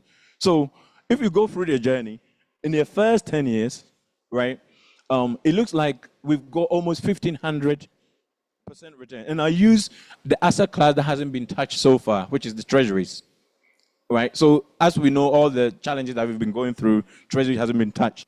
So the first 10 years, it looks like we've got almost 1,500%. But when we take inflation away from it, sorry, go back. After the first 10 years, they only had 3.2% increase in their purchasing power, right?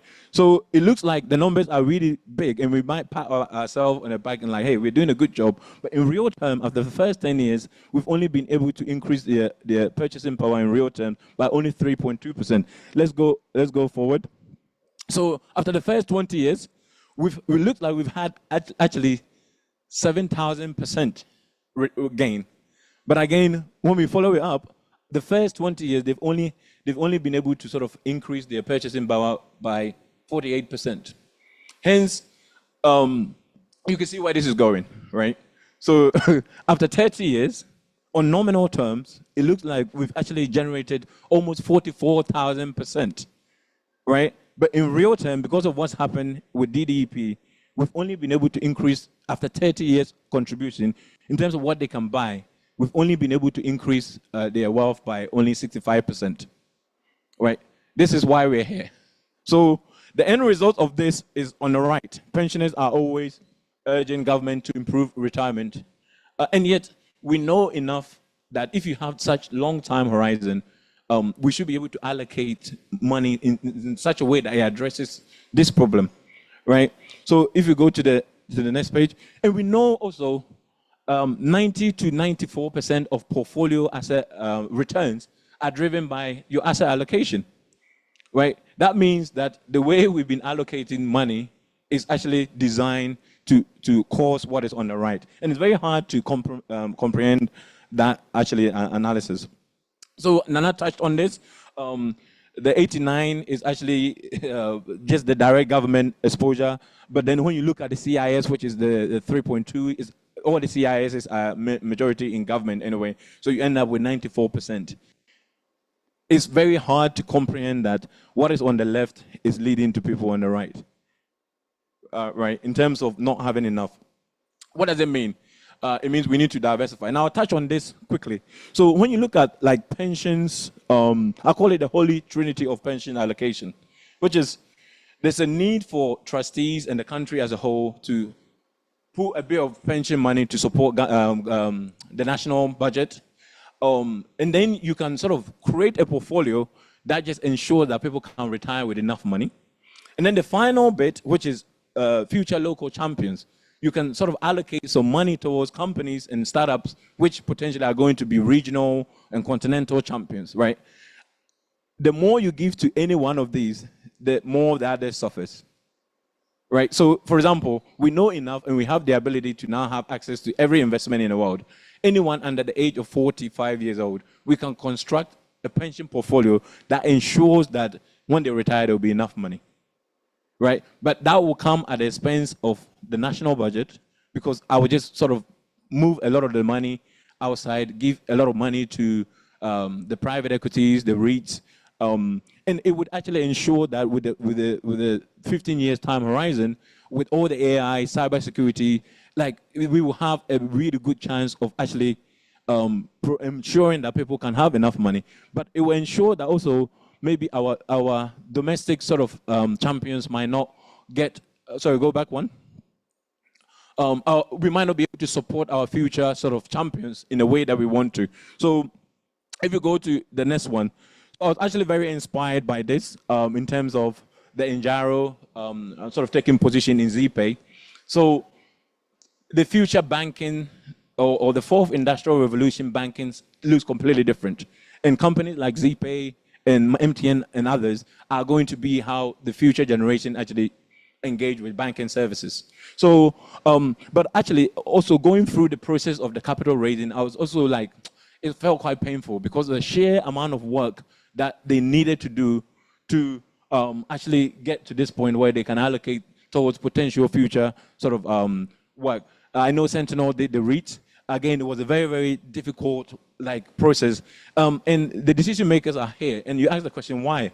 But I was very inspired when you look at, in terms of the companies that took the position, a lot of them were the pension trustees. So some of the inefficiencies are already being addressed.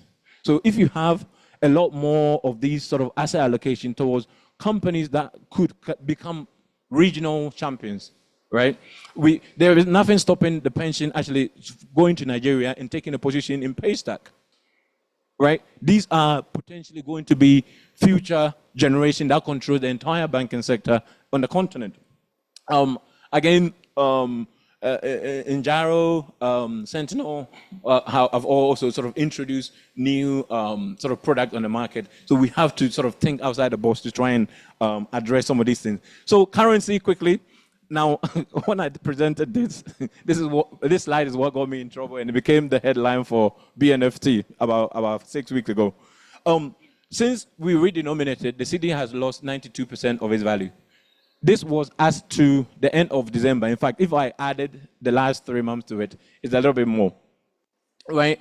And this is almost like what I said that got me in trouble was that this is almost as true as the laws of physics, that the currency would depreciate. It's not something I'm proud about, but the nature of our itself to this. So, and I did this deliberately, which is I took you through inflation, but also now focusing on currency. And that is because inflation and currency depreciation is the Achilles heel of a very dominated fixed income portfolio.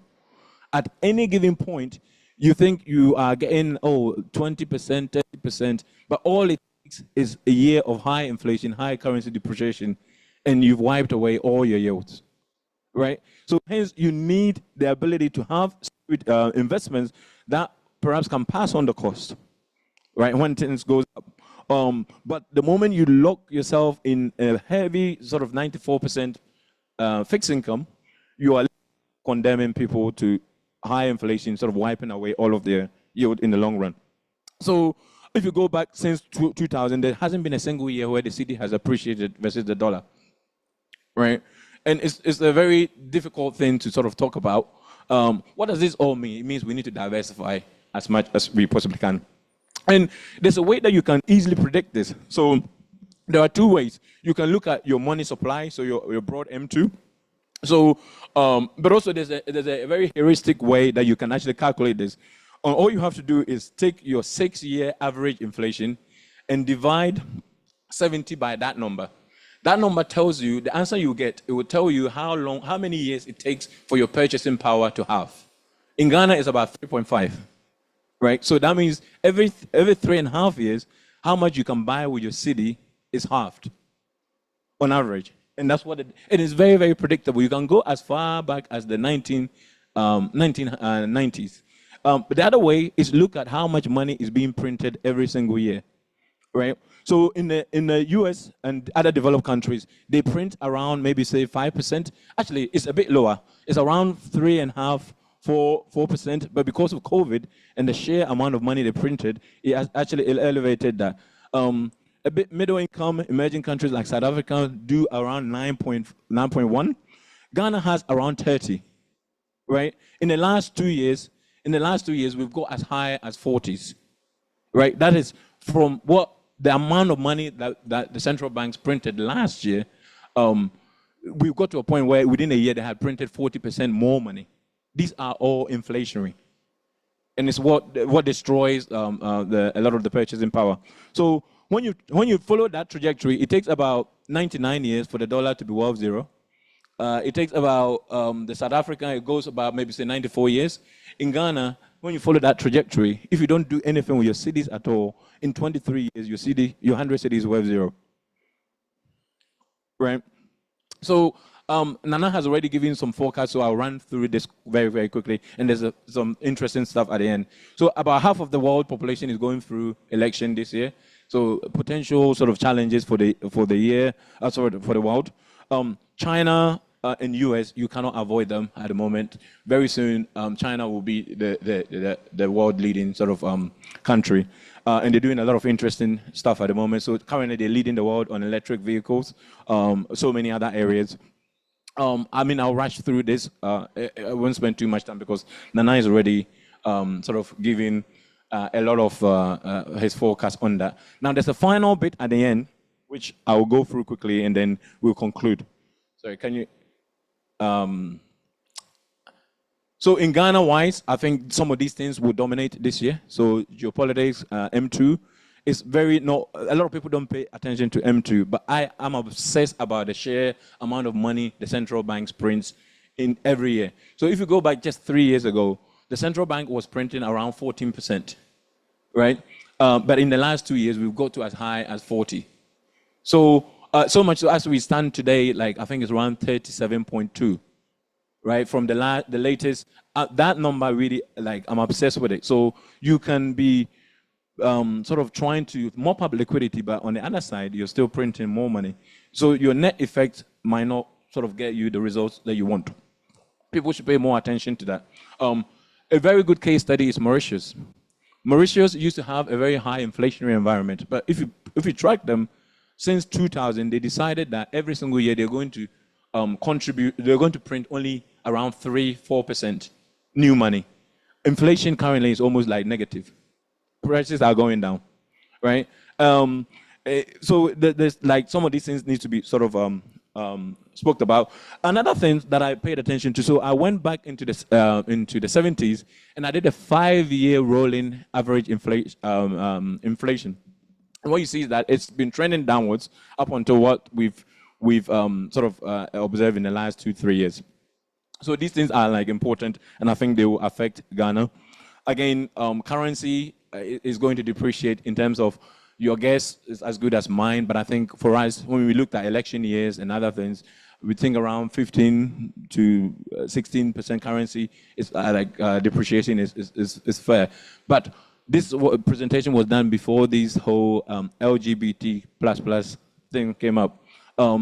I think actually that is a bigger threat to the currency than maybe other macros, because already, as we know from actually this presentation, I wasn't supposed to do this presentation so much, but the World Bank has actually stopped its people from coming to do a talk on this, on the back of that decision, if it passes. And the way they do it is like as a modus operandi, the way they will force a squeeze on your currency. So that means we need to diversify as much as we can before the dollar value of what we have sort of disappears. So again, fixed income, I won't go through too much. Nana is already giving more. The reason why everyone is buying treasuries is the only option that they have, Bernard. That's what is left. Yes, it's like there isn't any other alternative. So the domestic equities, people are still hesitant, but it's just treasury is the only game in town. That's why. And when you look at what people are doing, they are trying to stay as short as possible. So let's go through the rest quickly. I've already gone through this, so there's no need. Despite the view that most people have on equities, we are of the view that actually non-financials are still the place to be because of the recapitalization or potential recapitalization that the banks need. Our views are that the non-financials are still worth paying attention to. You can have companies like MTN, Bob, and a few others in there.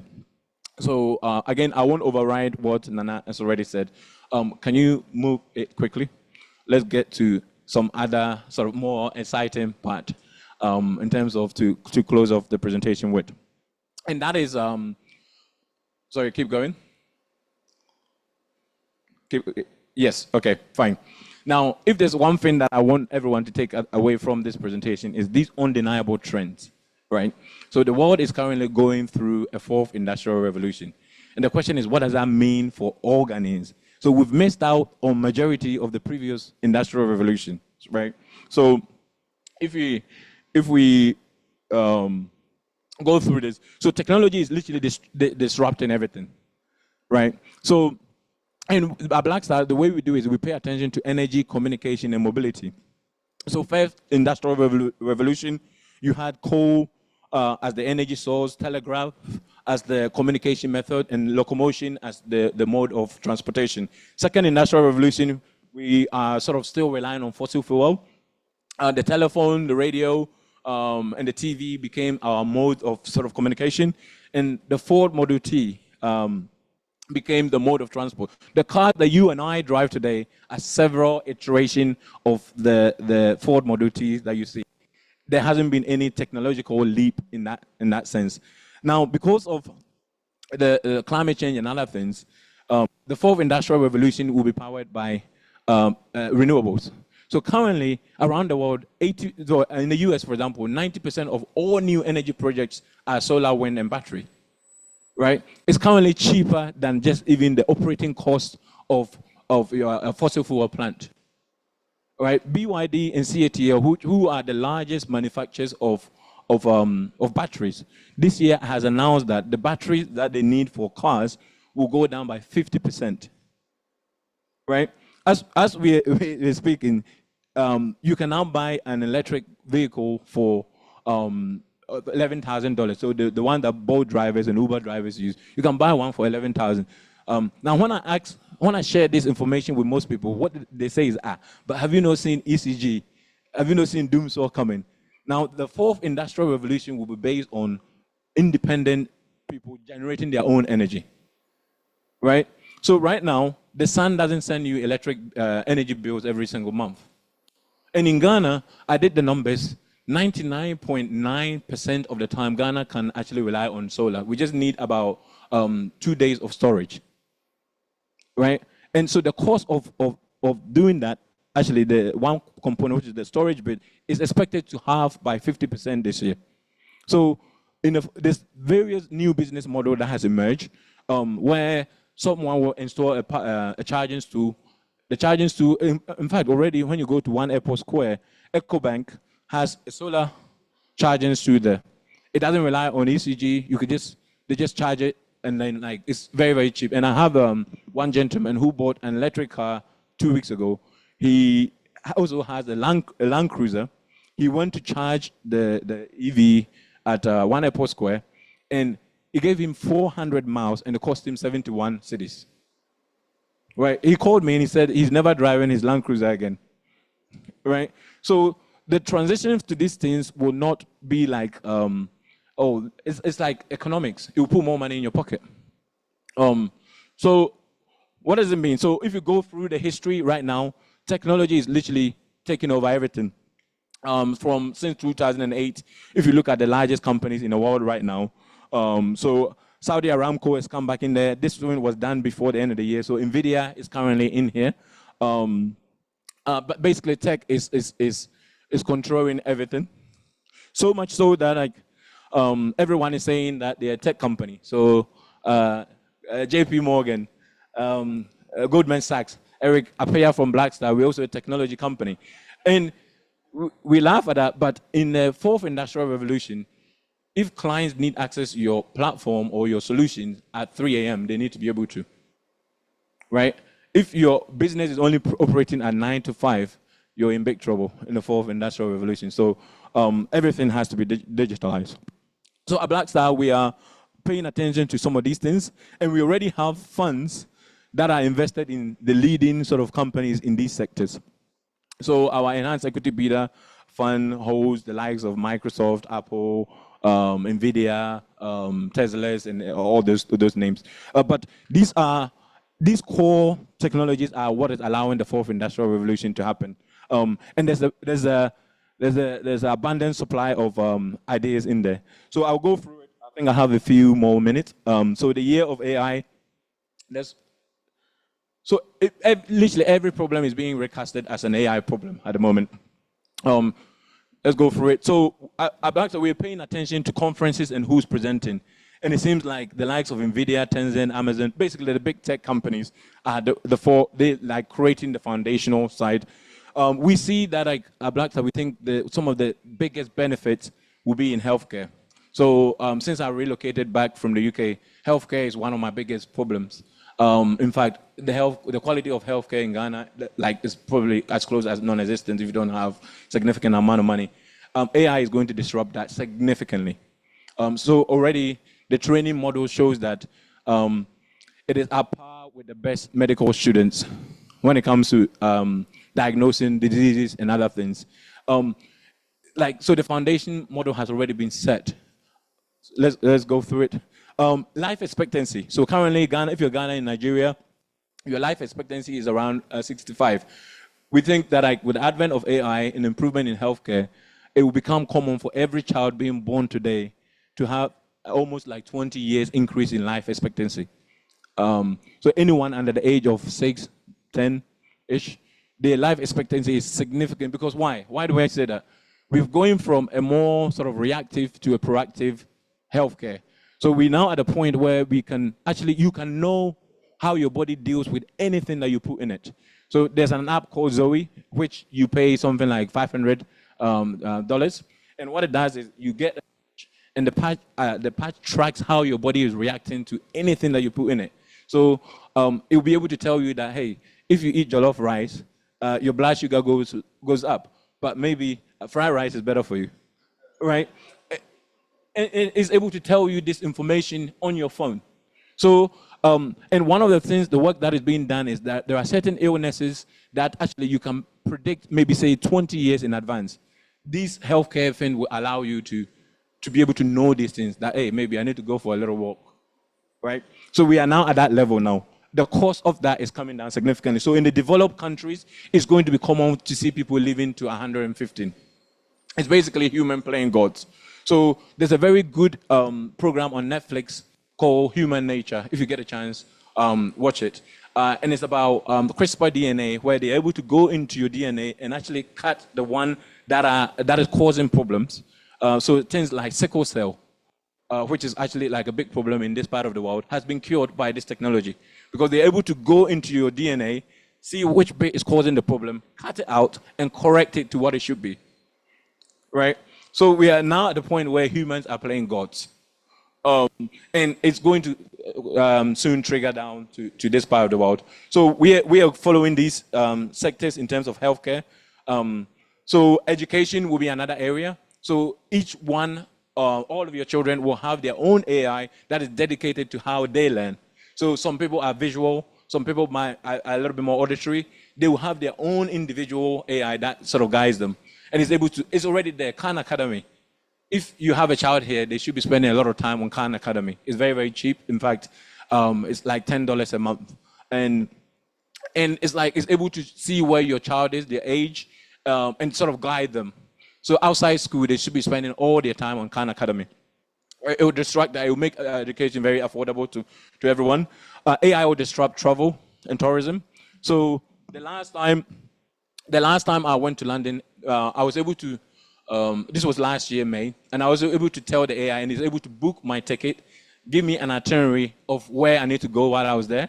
And all I had to do was just give it the dates and information on my credit card to pay. So I'll end with this.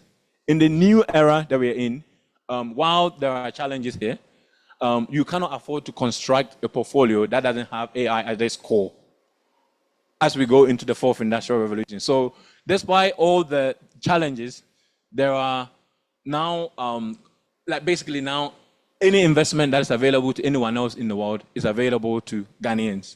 So the conversation around speaking with MPRA to perhaps become a little bit more flexible. The reason why Botswana has such a high pension base is because they are able to invest in global markets. So I'll end with this, and then I'll take any questions. Wow.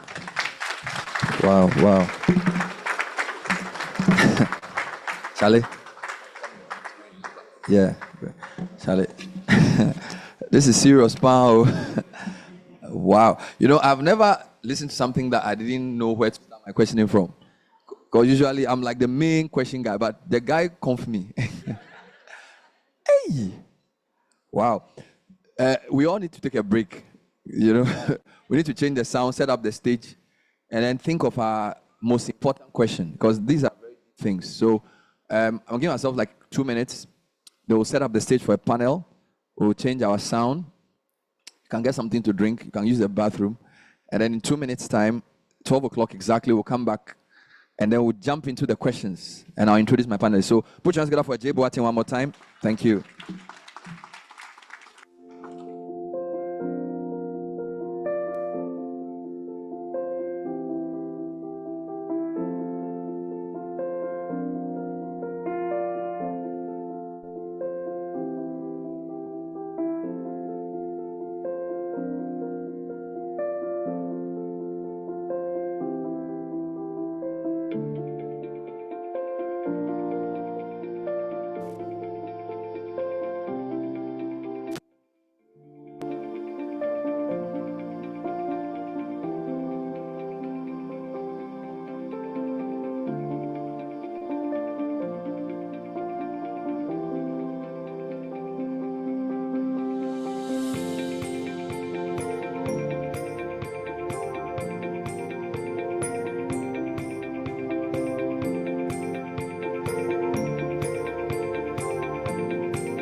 We all hope to be financially independent someday. However, retirement planning for most people does not sound as exciting. Why should I forgo today's luxuries for tomorrow's comfort? The purpose of retirement planning is to enable you achieve financial independence, at least by the time you retire, whether voluntarily at a predetermined age or mandatorily at age 60. With a clear roadmap, commitment, and discipline, you'll be able to maintain your lifestyle on passive income and live on your own terms for the rest of your life. Access Pension Trust partners workers throughout their retirement planning journey to ensure they are on track to retire with dignity. Visit the Access Pension website to take advantage of our various personal pension offerings to achieve financial peace of mind. Access Pension Trust, your reliable partner in pensions.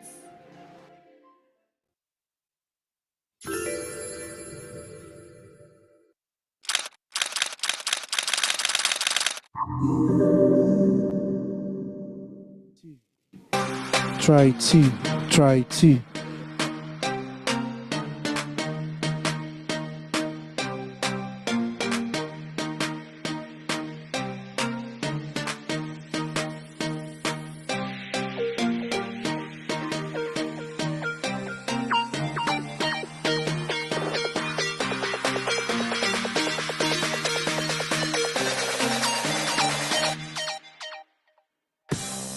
A wise man said, there is no such thing as a self-made man. And I think we can say the same for Access. The story of Access is incomplete without you, our cherished clients. We are because you are. 10 years ago, you made a choice. Access owes you a debt of gratitude for your loyalty, for your commitment, for your support, and for all the trust you have reposed in our brand over the years. As we celebrate this great milestone, we say a very big thank you to all of you for believing in Access. Thank you very much for believing in the Access brand and also for keeping faith with us.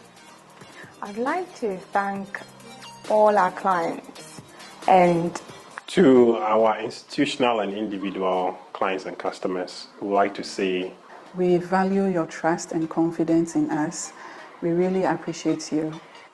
Because of you, we've been able to deliver financial peace of mind to over 250,000 Ghanaians.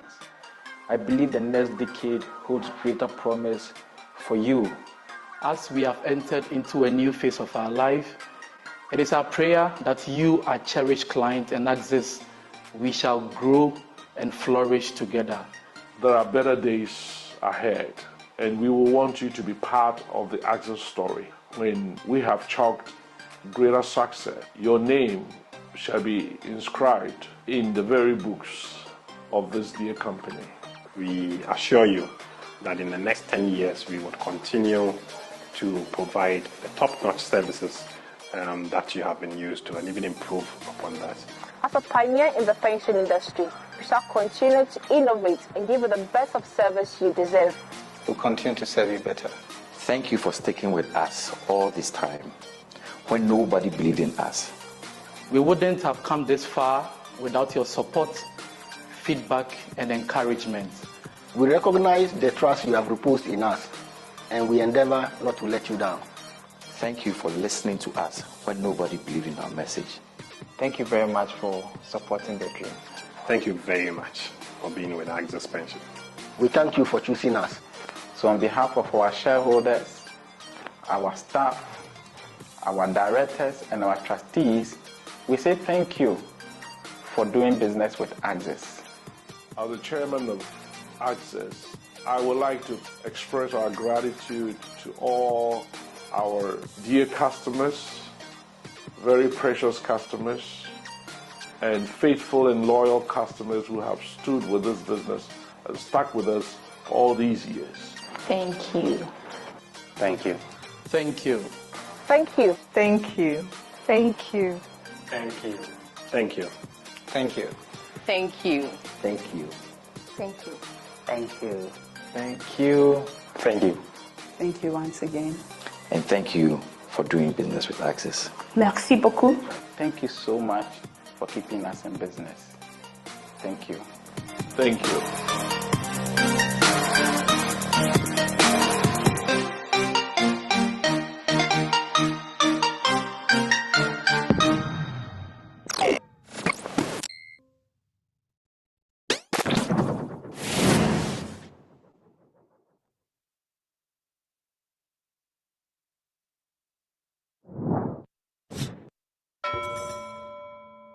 The Personal Pension Scheme is a Tier 3 pension scheme that allows members to make voluntary pre-tax or post-tax contributions towards their retirement. Personal pension schemes provide an avenue for formal sector workers to enhance their retirement benefit and target informal sector workers who are not covered under the mandatory schemes.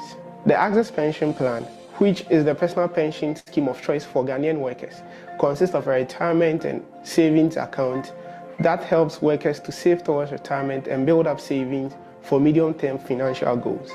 Remember that the personal pension can also be used as collateral for loans to meet pressing short-term needs. Visit the Axis Pension website to take advantage of our various personal pension offerings to achieve financial peace of mind. Axis Pension Trust, your reliable partner in pensions.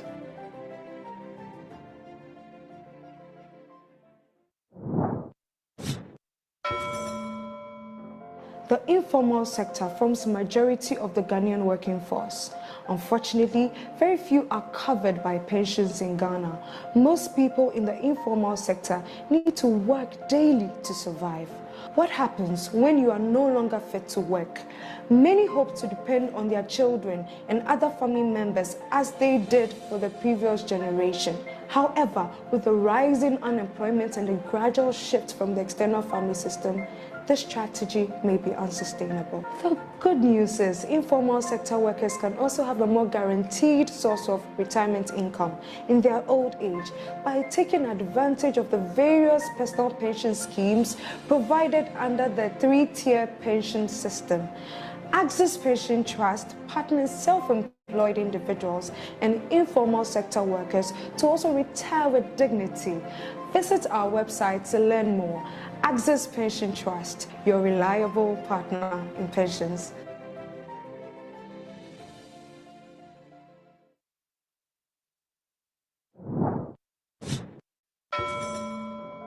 Monitoring your retirement benefit is an important step in the retirement planning process.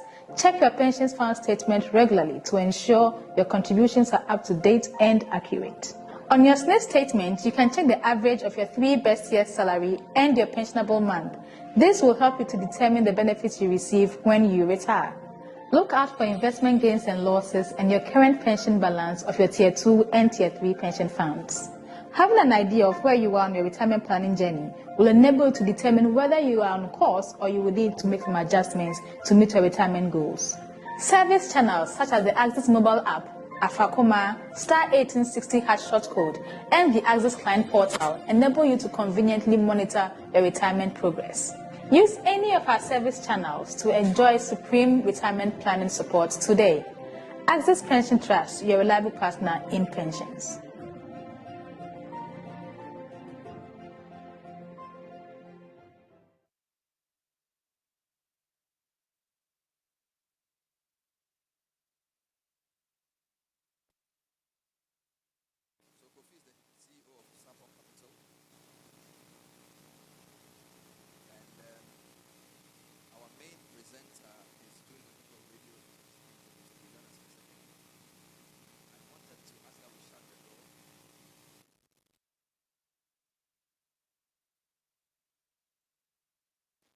So this is what I propose to do, right?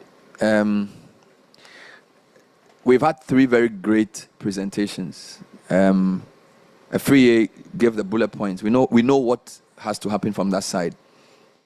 Nanawe added a few more, and then Ajay just blew the whole thing out of the water. So it's like a big presentation. We have just an hour or a little below an hour. So I don't think I have time to go through everything they've said. So what I propose is, what are the key things we need to do? And how do we do those things as an industry? All right? That's very easy to say, but everybody has a different emphasis. But the way I'm going to start, I'm going to ask each of you to tell me which aspect of the stakeholder forum you're from. We have trustees, we have corporate trustees, we have custodians, we have regulators, we have the fund managers, we have investable companies, and then we have observers like myself. All right? Where in the ecosystem do you belong? And what have you heard so far that has set you thinking? Or basically your reaction to what you've heard so far in like a couple of minutes. All right?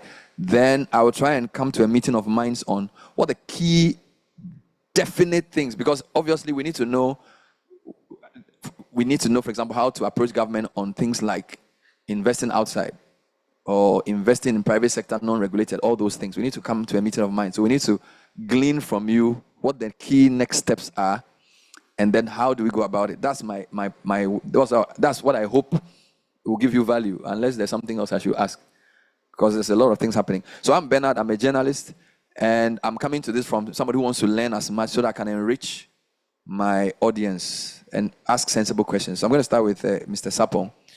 Which part of the ecosystem do you belong to? There's a mic next to you. And what have you heard so far that has basically blown your mind, or that you completely disagree with, or that you 100% agree with? Please make sure his mic is working. Give it a test. Testing. Wonderful. Right. On. So I represent broker-dealers, and we sit at the intersection between investable companies coming into the market and also providing investors access to various markets. So that's essentially what a broker-dealer does, brings 2 parties together. Wonderful. Well, I agree with everything I've heard today. Everything. I mean, from where government has been and where we are currently, it's not rocket science. We knew it was going to happen. So that there's no need to hit that point again. But what I'm taking away, that's hit me the most, is the 4th industrial revolution. Yeah. And I was just having a chat with AJ that as market participants, right, if you're not following the fourth industrial revolution. And I said to him, literally, you are dead. You are dead. Clients want to access the markets. If they can't do it at 3 a.m., you're not part of that. You're a zero, basically. So from where I sit, I think the fourth industrial revolution is one for all of us to be aware of, figure out our strategies in terms of how to participate and also how to enable our clients to benefit from that. The last one that I want to talk about is the fourth industrial revolution within pension portfolios. I think that's a very important topic that we need to take away very, very seriously. And for this, I'm pointing to the regulator, NPRA, and I'm also pointing to the other regulator in the room, SEC. Those two have a joint mandate to make sure that the fourth industrial revolution happens, and it happens onshore in Ghana here in a very responsible manner. Wonderful. Put your hands together for Kofi. Just to be clear, is the MPRA here? Oh yes, wonderful. Thank you for coming. Is that Mr. Mbro? No, that can't be. He's not there. Is he coming? He's not. Is that you come? You are representing him. Then come and sit here.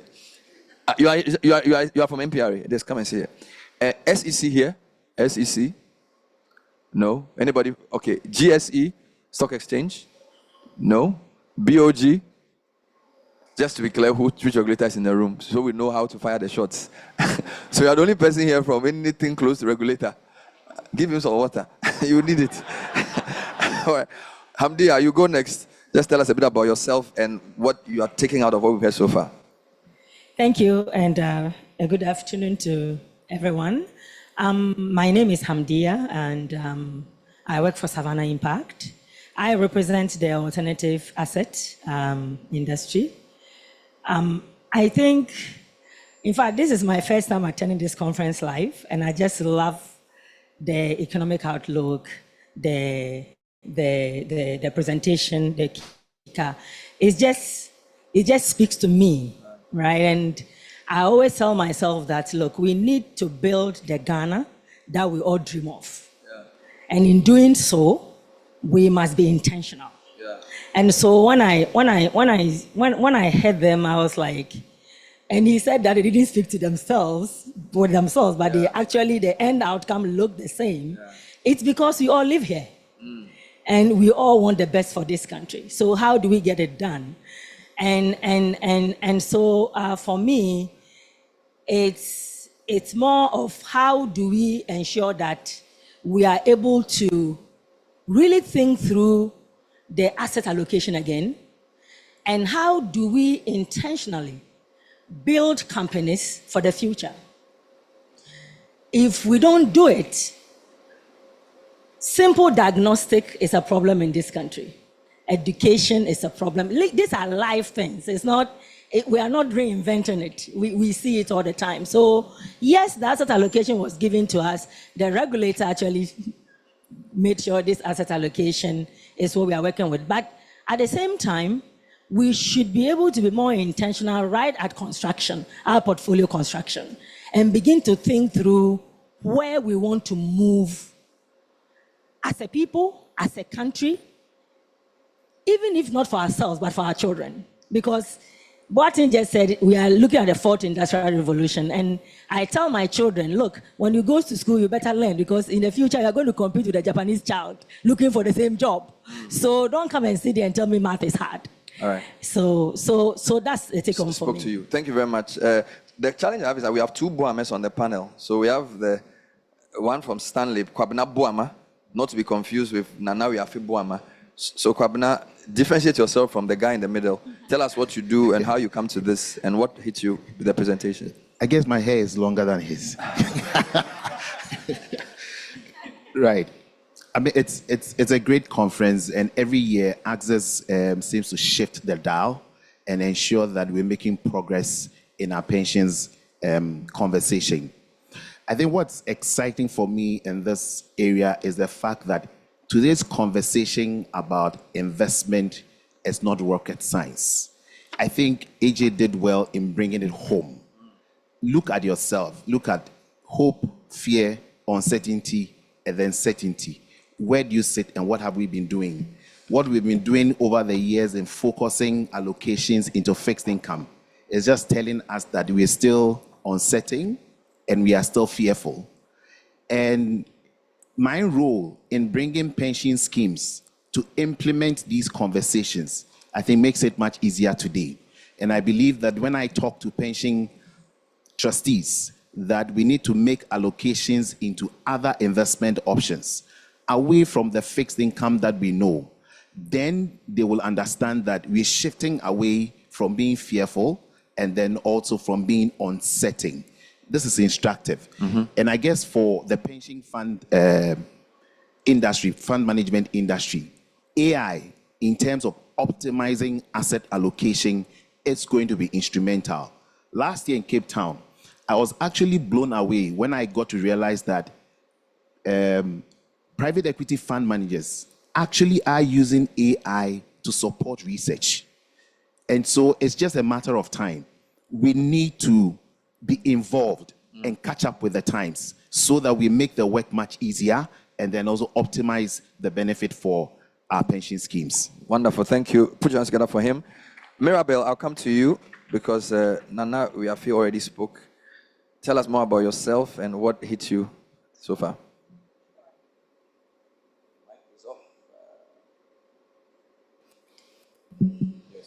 Okay, so I'm also very excited to be here because the energy this year especially is very, very high. And that puts me in sort of the hopeful but uncertain quadrant that Ajay mentioned, because although our environment is really, really gut-wrenching on multiple levels, I'm hopeful because I see a light at the end of the tunnel. Just don't ask me how deep that tunnel is and how long we're gonna stay in there, but I see that light coming.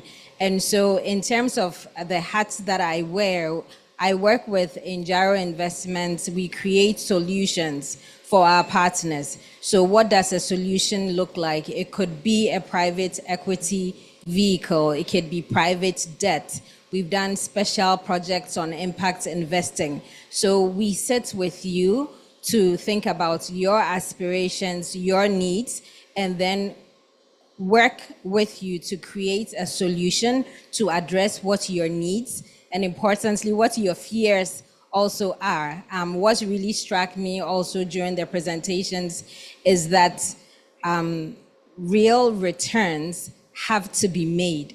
If you're making allocations and your returns are not stripping inflation, you're already fighting a losing battle. I also echo a bit what KB said about AI. We commissioned an internship last year with a student from Stanford to specifically look at our processes and what we could do with AI. We're actively looking at a few of the sectors that he also highlighted.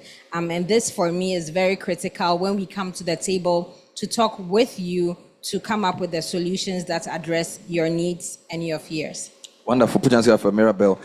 You know, one of the things we learn in school is that never waste a crisis. But it seems like Ghana wasted COVID, and we even risk wasting DDEP in the sense that last year by now, we all saw the folly in saying government was where we should all go.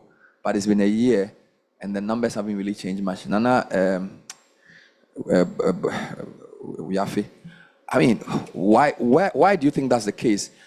Is it that the governments are just intransigent or we haven't put enough pressure? Because the guys here, the trustees, I don't know, where should the pressure come from? How come after a whole year, I don't think there's any real legislative change, there's no appetite, everything's the same?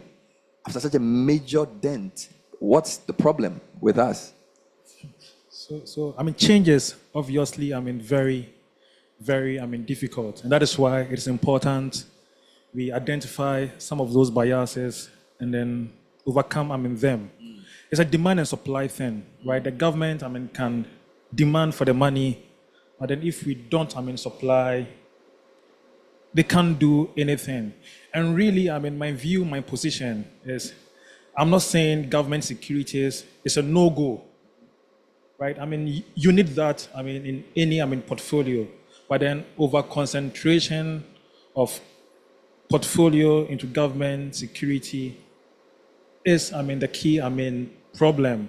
I'm happy, to work, with a very, easy, corporate trustee, a wonderful, board of trustee, guys. And because of their support, decision at Access is so easy. As a matter of fact, we've, anchored a lot of private equity and mutual funds in this country. AJs, AEBI, when nobody believed, in them, we put our mouth, where our hands is. Earlier this year, he did a presentation at the CFA Institute. Myself and AJ are volunteers. Immediately after the presentation, I called our fund managers, allocate more money, right? We are heavy, position holders in MTN, and we are anticipating a very good dividend in April. And I've told our fund managers, 7 million should go to, AJ, right? So it is basically, doing the hard thing. Let's allocate, let's take, the action. Every investment, really has risk and opportunities. And for pension fund managers, we should always be mindful of risk-adjusted return, right? And in current macroeconomic setting, the risk adjustment return in government Ghana securities is very, very, very low. So it's just doing, the hard thing. There are opportunities abound. When the fund managers come to us with such opportunities, let's just allow them, to do, what is right, for our members. And lastly, for those of us who are trustees, the fund, is not yours. You are a fiduciary, right? Amongst your members are 27-year-old guys, 30-year-old guys, 50, 60. So when you are making, those asset allocation decisions, think about them and not your biases. The fact that you bought CPC shares and CPC went, under, doesn't mean buying Unilever or MTN. It's bad for the 27-year-old guy who is looking up to you to make great decisions so he can have a very, very fulfilling retirement. Thank you. Thank you very much. So one of the things I was trying to do was to summarize the transitions we need to make. So I'm going to try and give a list. If I'm wrong, you correct me. In terms of the way we do our portfolio conceptualization and management, we obviously have to move from government to non-government. But even with that, fixed income to equity, we have to do some transition there. From just Ghana to international, it's another transition, right? That's one. I didn't really hear anything about commodities, right? Because you did a nice currency thing, but I was making a point earlier that one of the reasons why the currency has stabilized, I was interviewing a guy a couple of days ago, Kofi Aka, and his point was that the government itself had increased what it calls the ORR, optimal reserve ratio, from 7% to about 24%. So by just buying gold, the government itself was building about, I think, $2 billion worth of reserves that it could use to support the currency. And he says every country is aggressively buying gold. Do you have any thoughts around commodities and how they play into this mix, right? Just that's my first question for you. Yes. So if you take a step back, right, in the gold conversation, Ghana actually produces a lot of gold. It's just that we don't own any, right? Now,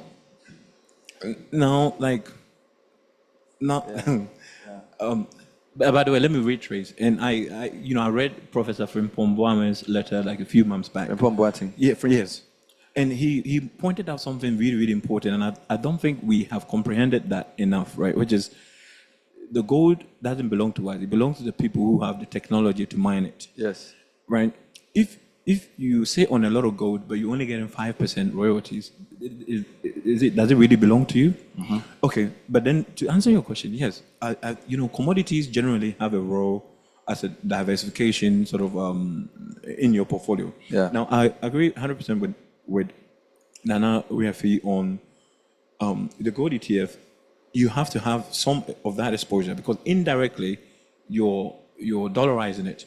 So, for example, if you look at the last sort of 10 years or so, you have had a dollar return on gold of around 7 to 8%.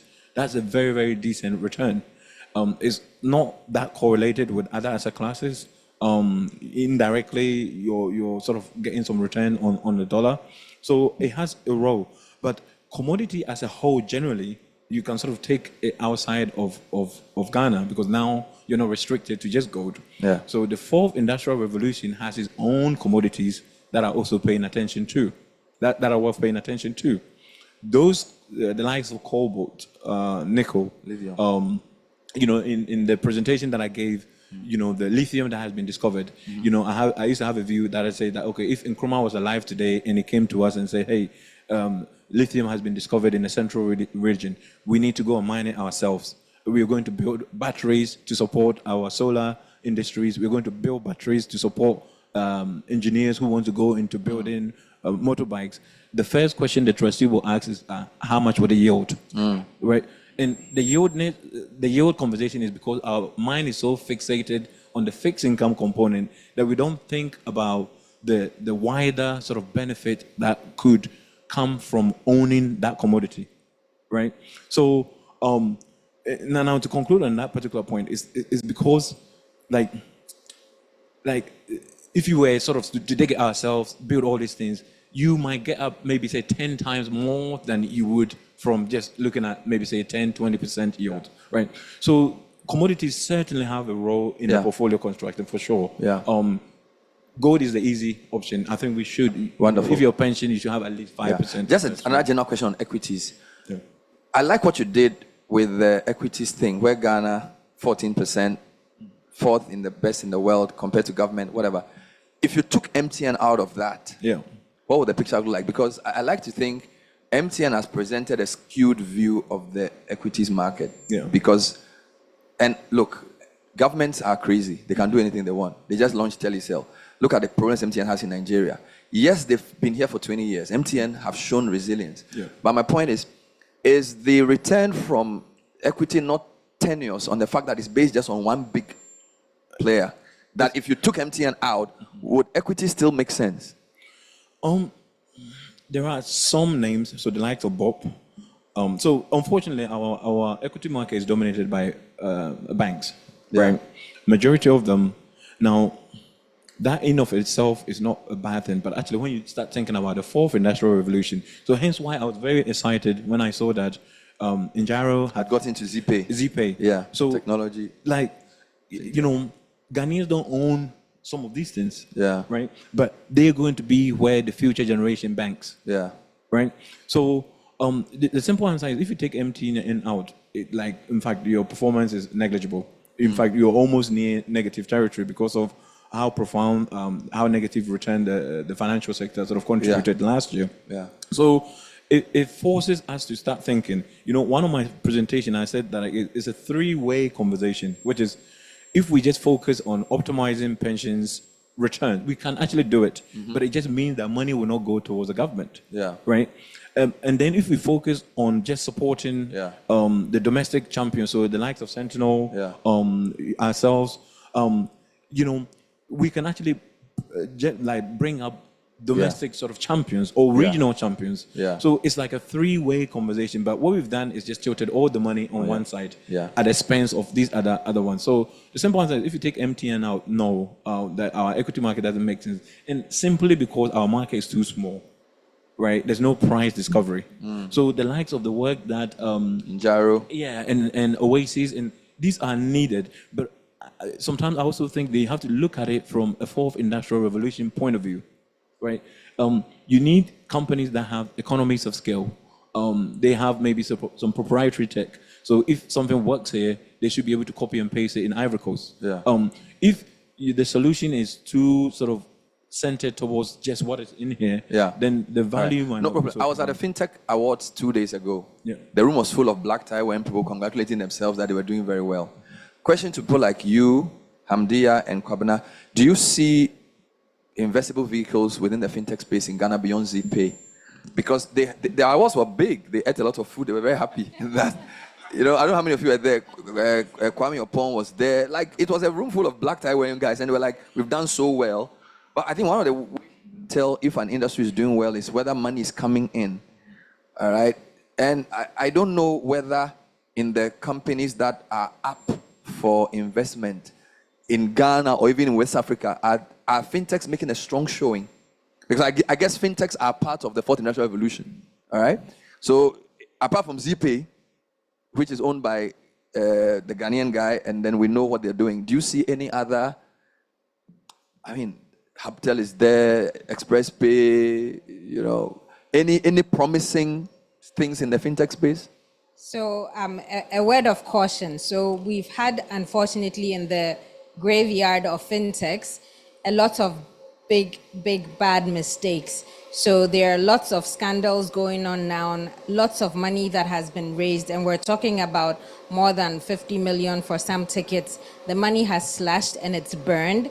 So fintech is one of those areas that I advise people to understand what they're doing before they go into it, because unlike bricks and mortar businesses, agri-businesses, very straightforward for the average person to get it. Fintech, if you don't understand how they are making their money, what their competitive advantages, why their burn rates for cash is so high when they are developing, you can easily lose money. So there are opportunities out there, but it's just a word of caution. It's one of those areas, as I would never go into fintech as a direct investment from a project finance or trustee perspective. It would have to be through a vehicle similar to Injaros or Oasis, where there are people around the table who are actually doing the assessments. But we have seen some opportunities, not just in Ghana, but with fintechs, the regional play is very critical, is really important. I'm not mentioning any names because the jury is out there with some of the opportunities we are looking at, but it's a very interesting sector that is part of our priority list. Kwabena, can we work and chew gum? By that I mean, can you get good return for these guys, but also create employment, build future champions? Do we all understand? Because we all know we have to do certain things for our economy to do well.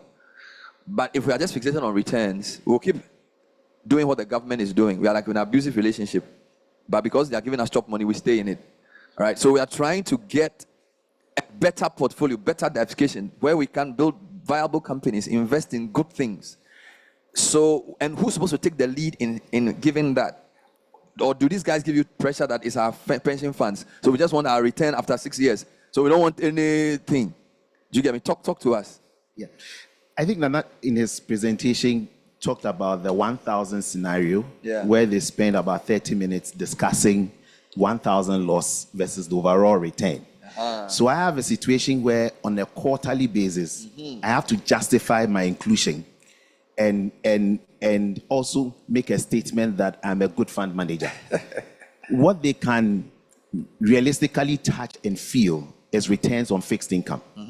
But if I have done investment in Oasis, in Jaro, where over a period of 5 to 6 years, you are seeing no return, probably you will see some losses. But meanwhile, these funds have invested in institutions that are doing excellent work, impacting the real sector, bringing about employment, and trying to help us even reach the sustainable development goals, gender equality, and other areas. But because of how the trustees judge the fund managers, it makes the conversation very difficult. And I think it's about time we begin to look at minimum allocation for asset classes, so that there'll be fair play for assessing performance. A typical example, when we started our journey in 2016 on the asset allocation into alternatives, we were the only fund manager who did Oasis, and we did just 0.1% of our total portfolio in that. And I'm happy to say that with the help of Axis, we're currently at 1% of allocation into alternatives. And this one, Axis controls about 50%. But over these years, we are being judged with the same measurement like other fund managers who do not even have a single allocation into alternatives. And you are graded and positioned at number 2, number 3. There's no incentive to continue to do that. But because we believe in diversification and its long-term benefit, we have persistently continued to push to allocate more into this area. But I think the starting point, number one, is the minimum allocation, where we say for alternatives, all pension schemes should allocate 5% of their portfolio into alternatives. Then number two, and I think Efriye mentioned it, if we have a regulator-led investment guidelines, we will have issues. If we have situations where we need to go to NPRA for approval for investments, then we're bringing them into the situation where they are kind of saying okay to some investments, which doesn't send a good signal. We've seen the likes of PBC and we've seen other institutions where they actually increased allocation and it didn't go well. So I think that move of the regulator from investment decisions will also help and allow the market to diversify further into these asset allocations. Kofi, I see you are nodding vigorously. Anything to add there? Any more insights? Well, I've done quite a lot of the work with Kwabena, myself, on the investment guidelines from the NPRA. And you can always see the mindset that the regulator takes to investments. And look, we are professionals. Okay, so when I see regulators micromanaging how investment professionals should start investing, then I get worried. I get very, very, very worried, and we've seen it. When you take a look at the current asset allocation guideline and structure, they've done a great job at revamping it, but more work needs to be done. One, to reduce the bias of regulators' mindsets on the way investments are done. Of course, we've had a few situations in the market where some unscrupulous fund managers have caused problems, but I don't think that's the case for the entire market. So I think it's time for the regulator to take a more nuanced approach to looking at the investment guidelines, to give the freedom to the professionals to do the work. Yes, because at the end of the day, if we want investment to go into the real sector, our current investment guidelines are not designed. They are not fit for purpose. Not at all. Where must the pressure come from for that to change? Is it from the trustees? I think it's a constructive engagement that needs to happen between both the trustees, the regulators, and also the private sector as well needs to come to the table, because money needs to flow into the private sector. Okay, if investment guidelines are designed to send money into government coffers, then all you're saying is that government is a better custodian and deployer of funds into the real sector than the real sector are themselves. That's implicitly what you're saying. So we need to take a look at how we're having that engagement. It needs to be done in a very constructive manner. So that the private sector, the trustees, and then the government itself. Hamdia, you've done venture capital trust fund before. So you've done both. You've done government small, not plenty, but small. Can you help us understand how government thinks? Because we don't. Just explain. Maybe they are solving other problems we don't understand. All right? Because it's so obvious listening to everybody that this fixation, this 94 thing that they showed with everybody else having it doesn't just make any sense. All right? So is it that Ghana is such a peculiar country? And this is not even MPP. I'm talking about just Ghana. It's like administration agnostic, right? Does government have certain constraints that we don't understand, that we also have to come and try and get, so we change the way we talk? Is it elections that makes them think the way they do? What is it? Well, Bernard, I am not government. So I would not be seen as speaking for government. But what I think I want to say about this particular issue is that I don't think where we are is about government.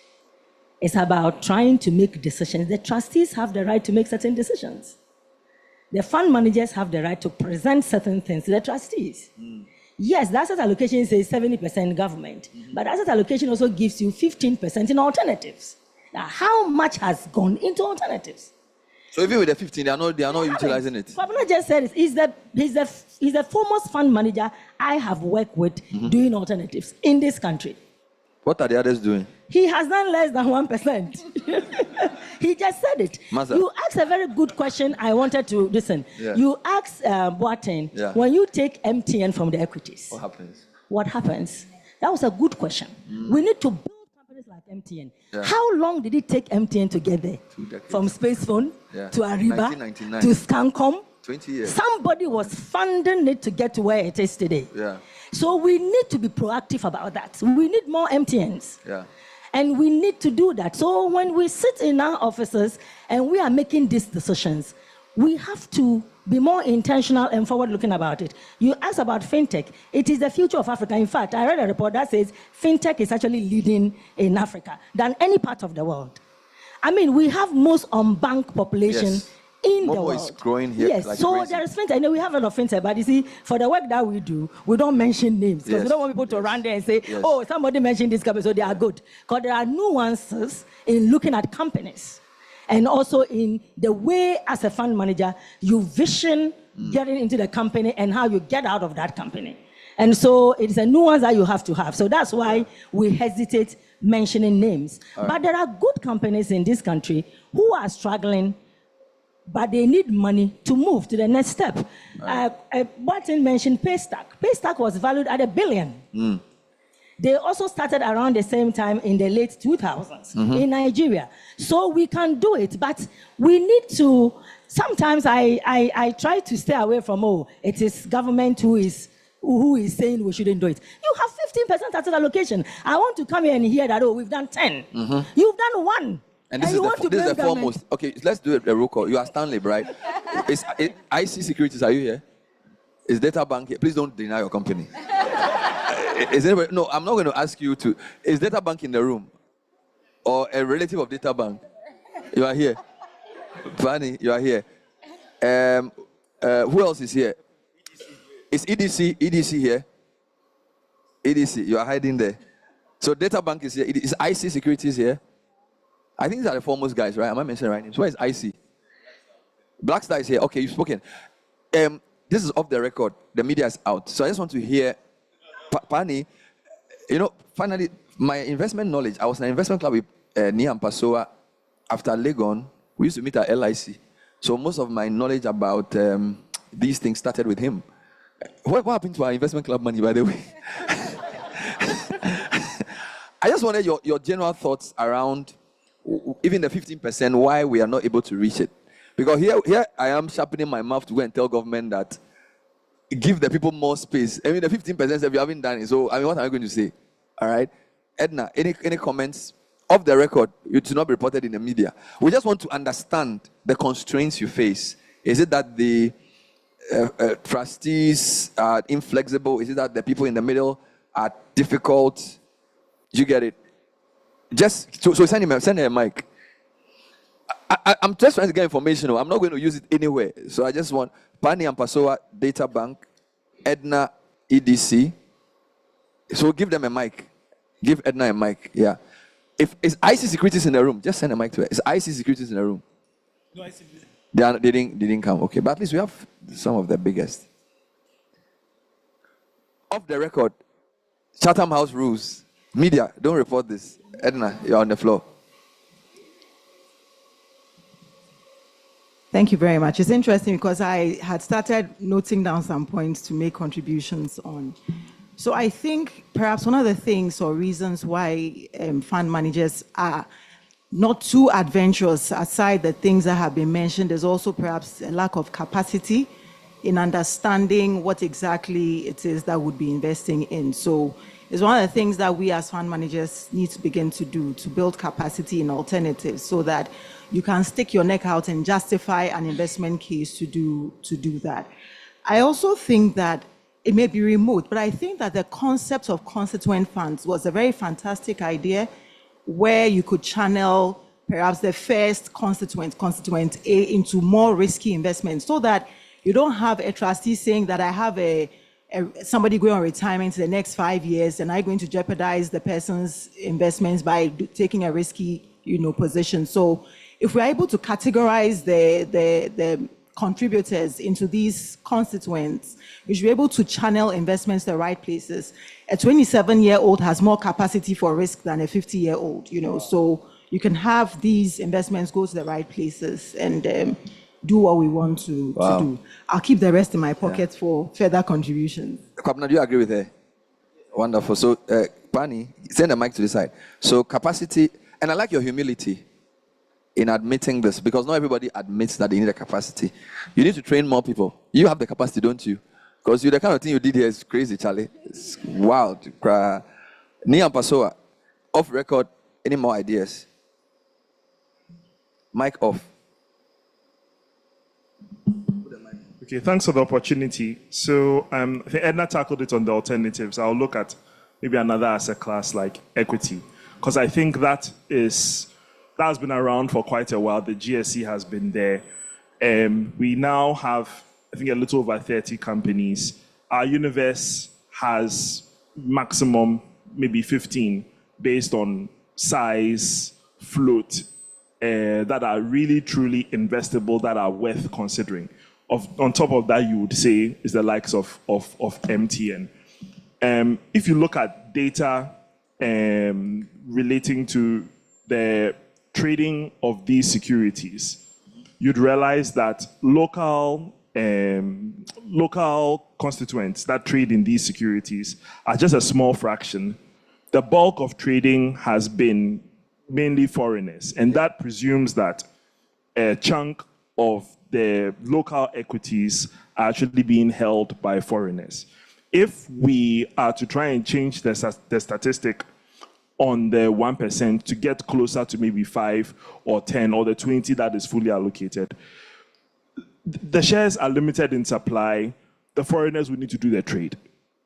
And currently, while the view on Ghana may not be that good and foreigners may want to exit, there is one small thing that foreigners will be looking to do, because they're not going to sell their shares and keep the money in Ghana.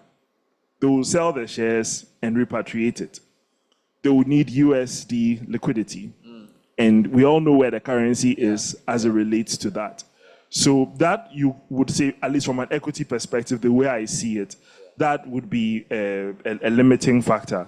If you add on to the fact what AJ was saying about BOP, there's not a significant float. You see SNIT, they hold huge chunks, they rarely trade.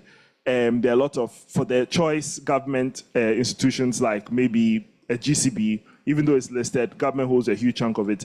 There's not a lot of trading in there. They should they have no business holding onto shares of that nature. Leave it for pension funds to get in. Perhaps with that increased float, there will be increased trading, there will be better price discovery, and they will not be having an issue where trustees will be looking at the asset class and saying that it's not performing. It's not performing because it's not trading. It's not trading because people are not trading. It's as simple as that. Yeah, and I think that's an important point around even average Ghanaians, right? So a typical Ghanaian who lives abroad, what would they spend their money doing? They would buy land and build a house. So maybe, so we can't expect people who manage collective money to behave different from what individual Ghanaians do. So I'm coming back to psychology and the Ghanaian mindset on what an investment is. Maybe we should look at the behavioral science of investment in Ghana, right? And try and understand why people prefer to buy a land at OEB and build a house they will never live in than to go and put the money in MTN.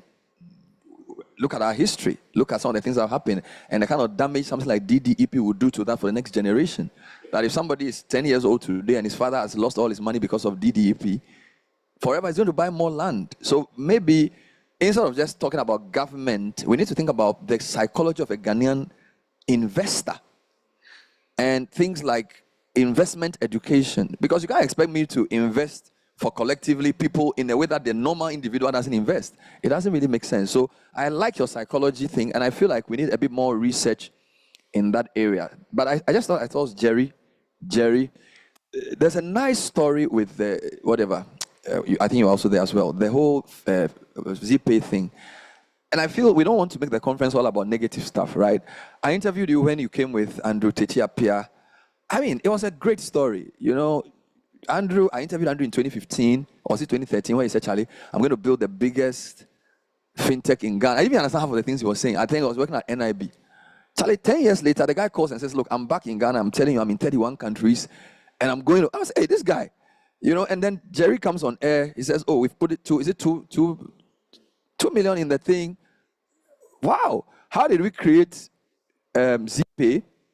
What are your general thoughts around what that example means for where we are going? Because we need to see a Ghanaian doing well. So send a mic to Jerry, by the way. This long intro is to just send a mic to him. So Jerry, just take over. Say something. I'm not quite sure what the question is, No, but thanks just for the opportunity. So with ZPay, the ethos behind the investment is part of the ethos around the Injaro Ghana Venture Capital Fund more broadly, which is all around using Ghanaian capital to own high-quality assets in Ghana. Because ultimately, the way our pension scheme members are going to have a good retirement is if the real economy, or if their capital is invested in the real economy, that is going to create value, be more productive, and make a profit over the long term. There's also a patriotic element of it, which is around ensuring that the commanding heights of the economy are not controlled entirely by foreigners. The point that Niampa made about, for us to buy those assets, the foreigners have to sell them. We should ideally not be in that situation. We should probably even be willing to accept the short-term flight of dollars out of the country so that we can take control of those assets. Because in the long run, those assets will generate more value for us if we own them. Wow. So this is part of what drives us to try to raise capital from pension funds to invest in both in Ghana and also in other parts of Africa, because we have to combine this desire to invest in Ghanaian assets with also the need to diversify the pensioners' assets also into other countries beyond Ghana. So we're not 100% exposed to Ghana risk. So, Thank you. Put your hands together you. for Jerry Parks. I want to open the floor, but I want to invite some of the trustees to share your concerns. I mean, Edna make an interesting point, EDC, about constituent funds and how, and typically the people who put pressure on government in Ghana are the pension people. When they snake to say, Charlie, don't touch our pension money. And if the government mess with TUC and those guys, Charlie, what will go happen? So I just want to hear from the trustees in the room. What are your thoughts around what we are discussing? Are you willing for your corporate trustees and your fund managers to be a bit more long-term and more daring?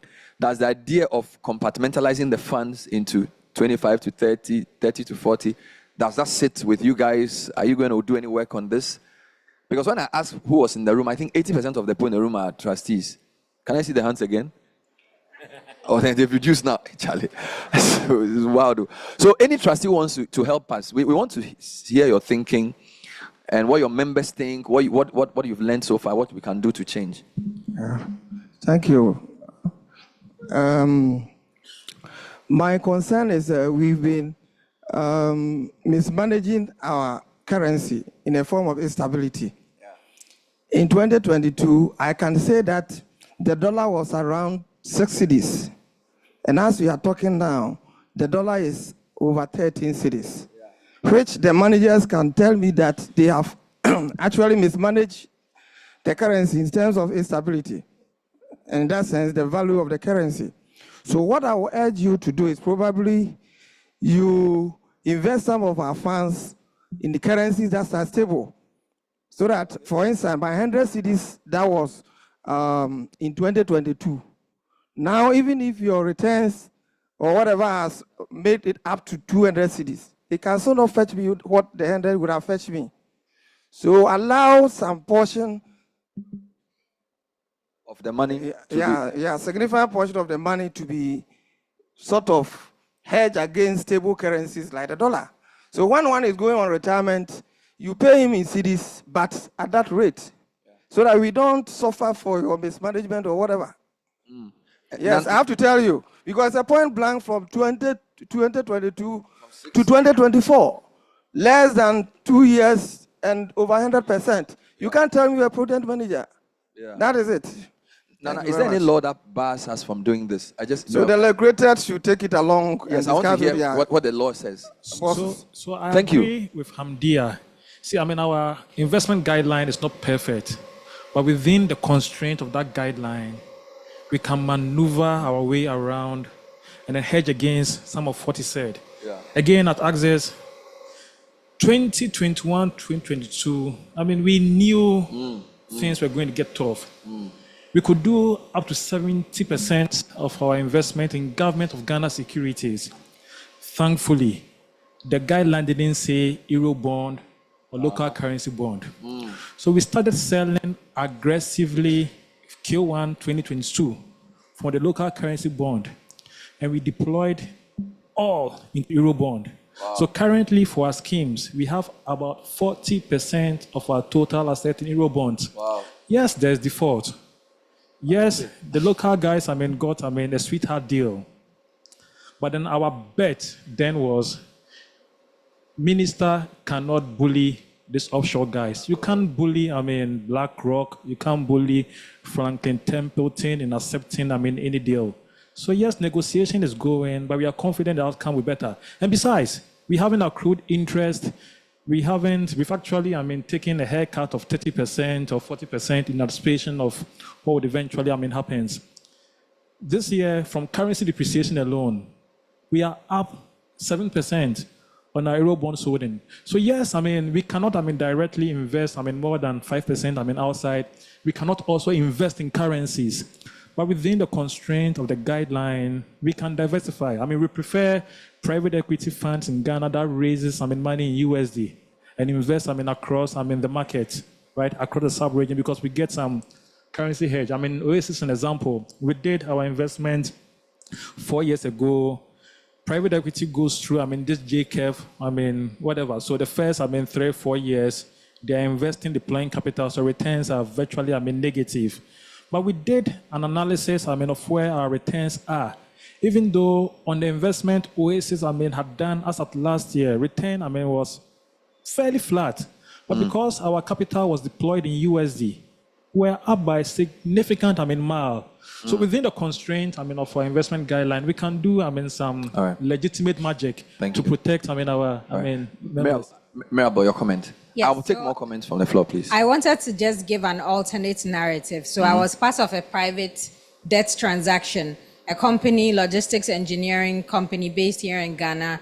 The clients are mostly multinational companies. This company could comfortably afford to service a dollar loan at 17%. Their struggle to get a loan from a commercial bank was speed. So you shouldn't put so much pressure on fund managers to be buying currency. If you could put, or if they could put some of their money in a vehicle that would invest in those kinds of companies, they were essentially, a fully hedged against the dollar. There was no issue about the currency losing value. So these are some of the benefits that come from alternate assets. We get bundled into a big box, and there are many strains. When the presentation was going on, there was one row at the bottom for alternatives and commodities, and all of us fit there. But within that one line, there's a massive elephant. So if you dip your toes into it, you'll realize there are lots of opportunities. Thank you, Mirabel. I'll take more comments. I'm still with the trustees. I really want to hear from you. Please send a mic to the gentleman. Where is he? I think I have the floor. Where is the sound coming from? All right, thank you. Yeah. Okay, thank you. Yeah, we agree. Okay, I'm speaking as a trustee. Okay, what organization? Oh, you don't want to disclose? Yes, please. Okay, no problem. All right. Okay, so a few comments. The issue of the current holdings in government securities is actually historic. And as it stands now, because of the challenges in the bond market space, there is no way anybody can rebalance that portfolio. So as at now, we are actually stuck. Even if you want to rebalance now, it is not possible because there is no market for that. And so the current holding will stay. We can look forward as to what we do to improve the diversification basis for our portfolios. But one thing around the alternatives is also, I think they have made mention of that, is a lack of available instruments. Because as a trustee, I may not be comfortable with a direct investment in other a company or whatever. But if there is a fund that actually pools resources, then I can contribute to that and then enjoy that kind of benefit. But as it stands, most of these either are not properly publicized or they are not actually available. And another, again, it's the lack of investable instruments actually on our market. And I don't know whether our investment bankers or other things, like in other markets, they create those instruments and therefore people buy into that. But as it stands now, if let's say we know MTN is doing very well, well, everybody wants to buy MTN, but MTN shares are limited. What stops us from creating an ETF that is driven by MTN? I mean, these are things that maybe a bit of innovation also on our market can help expand the space and also increase the diversification of opportunities. Thank you so much. Thank you so much. I'm still, yes. Okay, the guy in front first, please, yeah. I'll come to you, sir. Yes. Thank you, Bernard.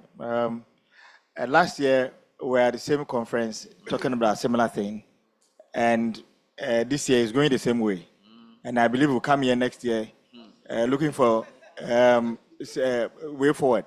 But you see, last year, I think we happened to have either deputy minister or somebody from government. This year, we don't have any. Now, initially we mentioned that maybe the politicians should be here. Now, they are going around talking about what the people want and all that. In that forum, and especially even somebody like you, Bernard, you have a large following and they come to you. I mean, the question should be put to them because once you're asking them the question, you talk to them about the pensions. Yeah. What are you doing to help in this space where, because they are controlling the 70%, especially in our case, 70% of the funds. The rest, we don't have the avenues, but they are supposed to be engineering these other areas for us to have the avenue to invest.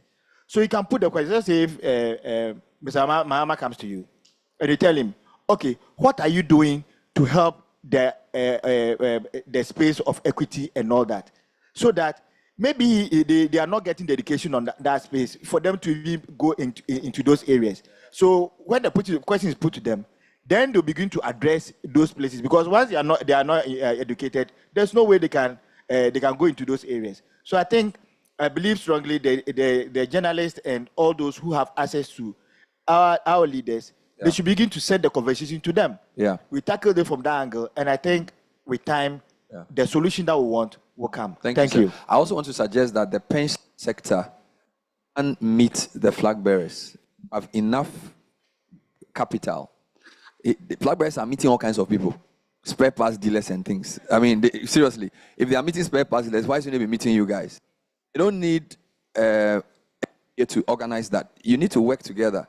They are willing. They've met CDD, civil society. They're even meeting media, right? So sometimes you guys should also take the position and say, forgetting about our bigger companies, this forum can say in July, we want to meet Bawumia, we'll finish, we meet Mahama, we'll meet Alan, whoever, Jimmy, and put the question to them. That's the way to get it done. I don't even know if they'll allow me to interview any of those guys. And if I get them happily, I'll interview. But that's not even as effective as you guys. Because as soon as you finish dealing with them, they will take the notes, they'll make some promises. Then when they win, you can go back to them. Do you get it? So I want to encourage, this is a very big thing in one room. Let's not waste it and just eat lunch and go home.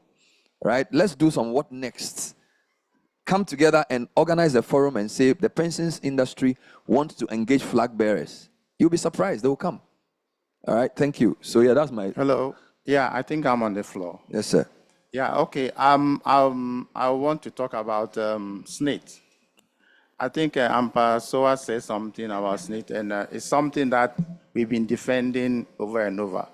You know, pension funds are supposed to go long-term when they invest in equities. So when we are accused that we hold on a lot of shares, for instance, I would say that on our stock exchange, the shares are very few. I mean, the options are limited. So if I'm holding something like Stanchart or EcoBank, and you're accusing me that I'm holding so much shares I'm not selling, if I sell, what should I buy? There are no options. Meanwhile, those shares give us good dividend.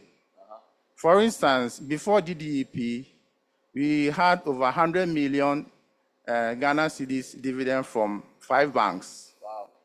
So the investment banks should come out with more options for us, so that if we have even funds in fixed income, we can use them to buy the shares. Thank you. So that's that. And then also, I'm a trustee for our second tier, so I just want to say something. Do you work with SNIT? Yes. I want to thank you for the thing you are doing with the voluntary thing. I think it's really good. You've gone to the markets. People who are not even employed are contributing. I think that's the way to go, so you should keep doing it. So it's a really good thing. So put your hands together for SNIT. Wonderful. Okay, so about the alternatives, I think that the fund management, the pension fund started not too long ago, so we have to have patience for the funds. For instance, we are doing equities, and then with time, we'll be doing alternatives.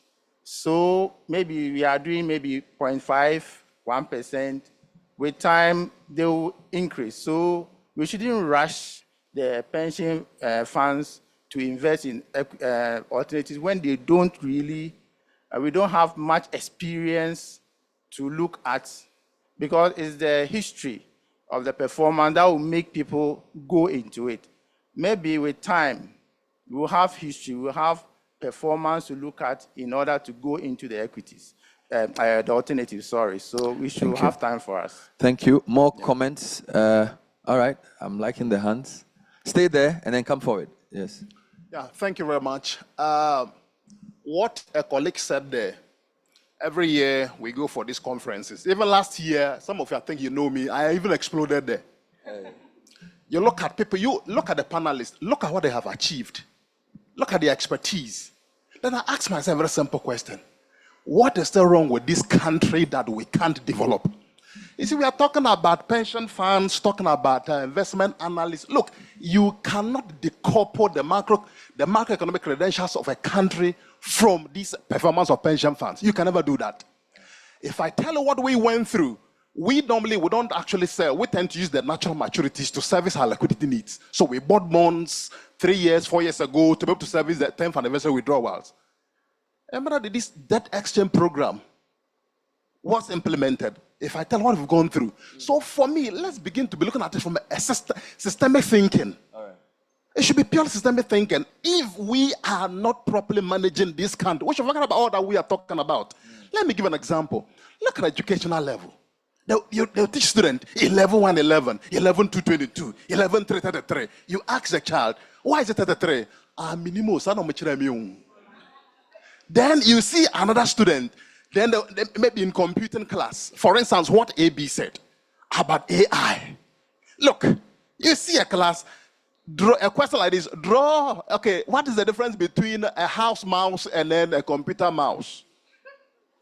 If you and a computer, what's the difference? So for me, the way I look at it, if we don't actually look at it from, we don't do systemic thinking. Look at the various sectors of the economy. Look at how they are intertwined. To look at how we can move things forward. All these discussions will be coming here every year, here and there, come and do this. And Bernard, as I said, very good lunch, and then we go home and say, thank you, God. So this is the way I'm going to end. Thank you. The way I'm going to end is this, very simple. I think it's a high time that let's also be looking at mainly the macroeconomic credentials. Let me give a very simple example. No, it's okay. I'm clear. I'm happy. I understand what you're saying. Your point is fantastic. I like it. I just wanted to add to what you're saying, that you're so right. The macro is critical, but listening carefully to everybody, there are some things within our control. Do you get it? So it's not a lost cause to say because the macro is wrong. And I understand the macro intends everything. But for example, the point Hamdi, there are still things you can do within this crazy macro environment to be better diversified and to give better returns. Do you understand my point? So you say, here and say, fata. Is that what I can say? So it's not a useless conference. I wouldn't be here if it was. Do you understand me? And this is one of the few conferences I've seen where they've tracked proposed solutions. I've given you status of those solutions. Most people just talk and go home. But since 2019, when you come, they tell you the specific things they proposed, what the regulator is trying to do, where we are. We also have agency. So while not downplaying what you're saying, it's not just a talk shop. It is an important place to re-strategize within the arena that we control. And I think I need to make that point very strongly. Thank you very much. Jerry? Thank you very much. When Kwabena Boamah was speaking earlier, he mentioned how he gets assessed against managers who have not made a single investment in alternatives, and gets asked why his performance is just a tick below theirs and he gets ranked number 2, etc. And I've also heard the trustees, and this is really going to be an appeal to the trustees. I've also heard the trustees saying that they need to see the performance history before they can invest. Now, I can tell you, if Kwabena Boamah was relying, or Axis was relying on performance history, they would never have invested in Oasis, they would never have invested in Injaro. Last year, by this time, we had not made an investment in ZPay. It took some trustees and some funds, Data Bank convincing their trustees, Sims convincing their trustees to say, look, these Injaro people have some interesting ideas. They have a philosophy, they have a vision about how they want to deploy capital to create a return from alternative assets. Let's give them a chance. This year, it's being displayed on the screen like it's such a great thing that happened. If no one had believed in us and given us a chance, it would never have happened. So this is a really big appeal to the trustees. We need to believe in African talent. We need to believe in Ghanaian talent. We need to believe that we can also come up with ideas, we can have a vision, and we can implement things that can benefit our countries. Wonderful, thank you. I want to read some comments from the live stream, then I'll come in back in-house just to give them. So a number of people are watching this online. Let me just take a couple. I've been following the discussions closely, and clearly I think we need to have a conversation about adjusting the investment guidelines so as to ensure diversity and reduce the exposure risk to government securities. No name attached to this. At 12 years of private pension practice, the industry is still very young, and therefore capacity building for both fund managers and trustees who make the decisions are critical. This situation exists even in developed pension environments, so let's not lose hope. If minimum is 70% for government securities, it will certainly affect allocations to other sectors. It does not matter if AI has up to 15%. If the 70% to GOG is reduced, it certainly will increase room for allocation to others. We should not forget that there are other securities in between, like corporate bonds, equities, and others. More comments. But the mentioning of MTN as the biggest bank in Ghana, is it worth investing in their shares? Hope it will not collapse as government seems to be pushing them hard. Well, this is not a prescriptive forum, so you make the decision. We've given the information, so you can't hold us responsible for the outcome. That's what I'll say. Where are we? Yes, sir. Yao. Just two quick comments on some of the things that we've heard. We keep hearing that there aren't too many options for alternative investments. There's a saying that when times are good, that's when you think ahead. If you had invested in alternatives 5 years ago, today there would be options. Right? So you do not wait until a crisis to plan. And related to that, we heard it's impossible to rebalance portfolios.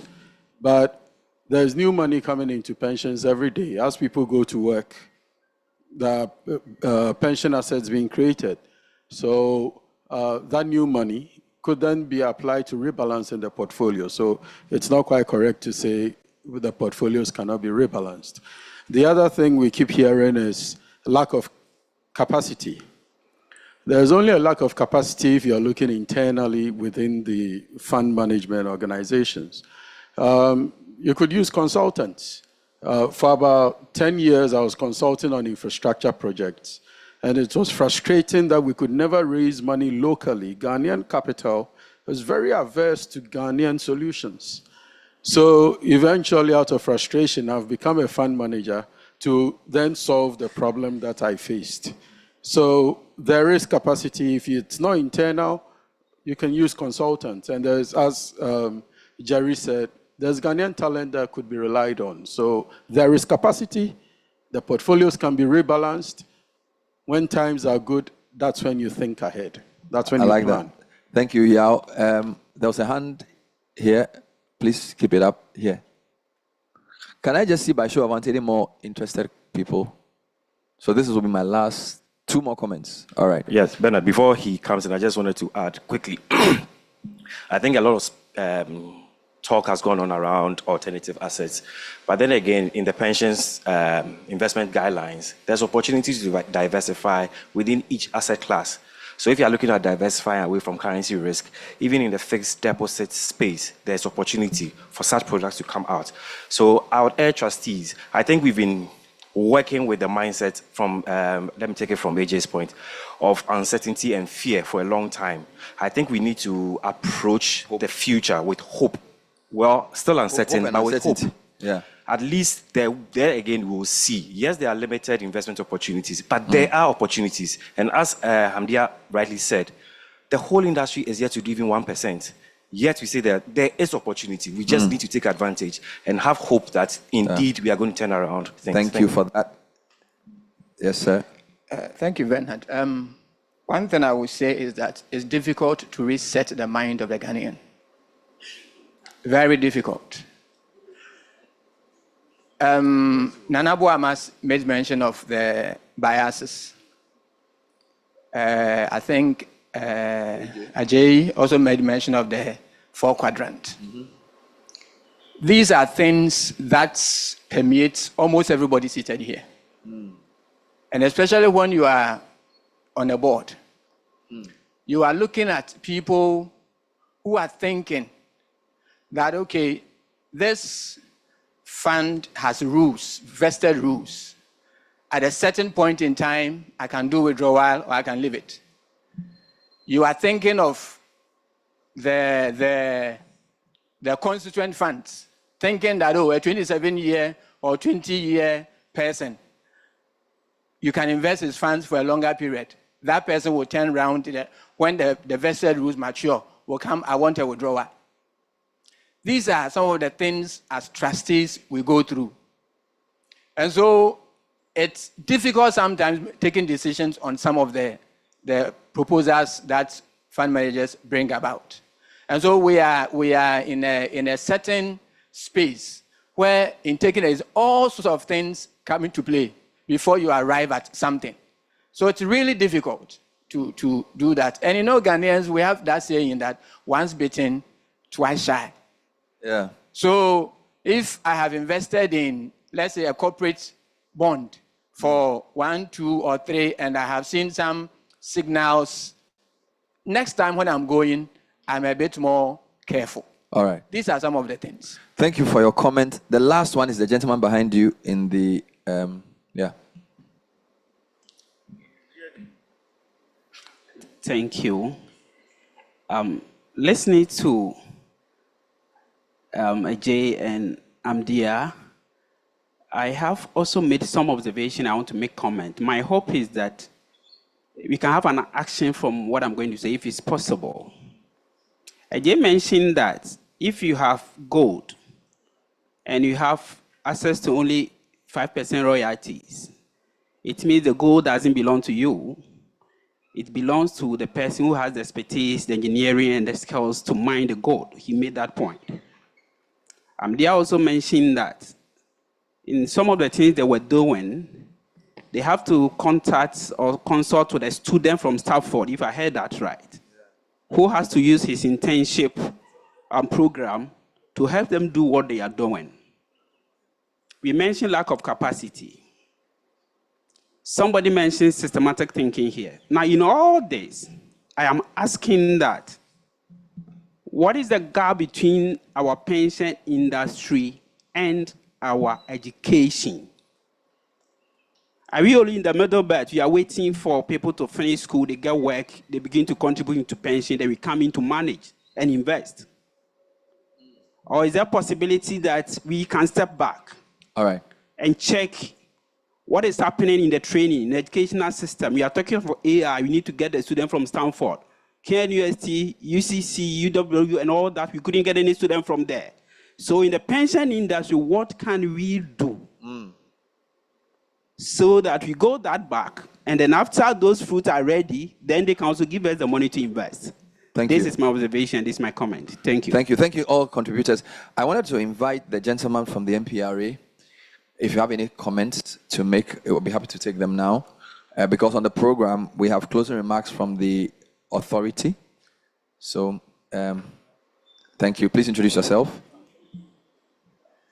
All right. Thank you very much, Bernard. I think I have received quite a lot of bullets, and I'm sure by the time I leave here. Anyway, so first of all, let me apologize for the absence of my CEO. He was just called at the last minute to attend to a very important assignment, and I believe the next edition he will be here. So, quite a lot of issues have been raised here. I mean, for quite good reasons. If you look at the current guideline that we have, I believe it's quite robust enough to be able to give us the sort of diversification that we want. Quite unfortunately, people tend to look at issues from a perspective that they are very comfortable with. As we speak now, we have about 7 asset classes. In there is the alternative asset class. If you look at the utilization rate on the alternative, it's very low. In as much as we are here discussing about the challenges, a lot of fund managers are taking positions in projects in Ghana that are giving them the sort of hedge that most of these portfolios have, tend to have. As we speak now, there's a project currently in Takoradi, a dry dock, where a pension company has taken the position on a dollar allocation. So in as much as we tend to have doubt over the guideline, and again, we are just a regulator, we don't actually invest. I mean, there was a comment that we sometimes get involved in investment decision. We don't. As we speak now, we have close to over 80% locked up in government securities of the total pension assets under management. These were decisions that were taken by trustees and not MPRA.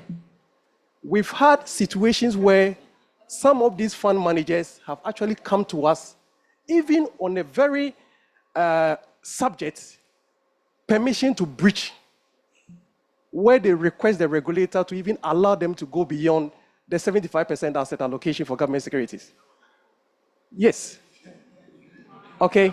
So, yes, you may want to take the regulator on, which is a good thing. I mean, I've been very, happy listening to all the discussions here. And I've taken down a lot of notes. I mean, we expect this kind of conversations, and I really want to congratulate Access Pension for this kind of engagement. Yeah. Honestly speaking, if you look at what is happening after the DDEP, we have to even give some forbearance to be able to allow fund managers to be able to sort of have flexibility with some of the investment decisions. As we speak now, yes, we are all thinking about MTN. I have a bit of a problem with even the concentration towards MTN. That is risky. If we all end up in MTN, what happens to the other sectors of the economy?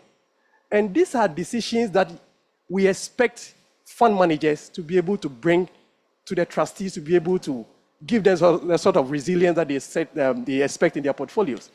As a regulator, we can only deal with policy.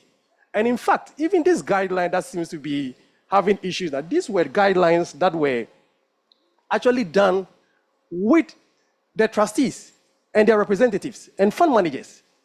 The MPRA rep on that committee was just about 3, and we had close to about 10 or 9 people from the industry that came out with this guideline that we are using. So, sorry, what year is it? 2021? 2020? 2021, yeah. 2021, we had one that was a bit conservative. I mean, we've been a bit aggressive now.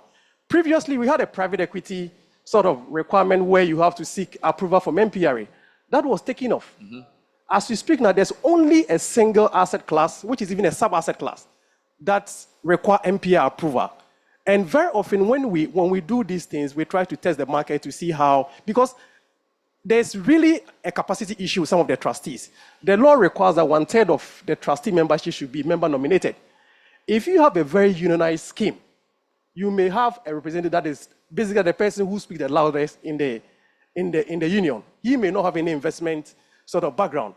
So sometimes the regulator tries to come in, and then at some point in time, when we see there's enough capacity, then we take a backstage.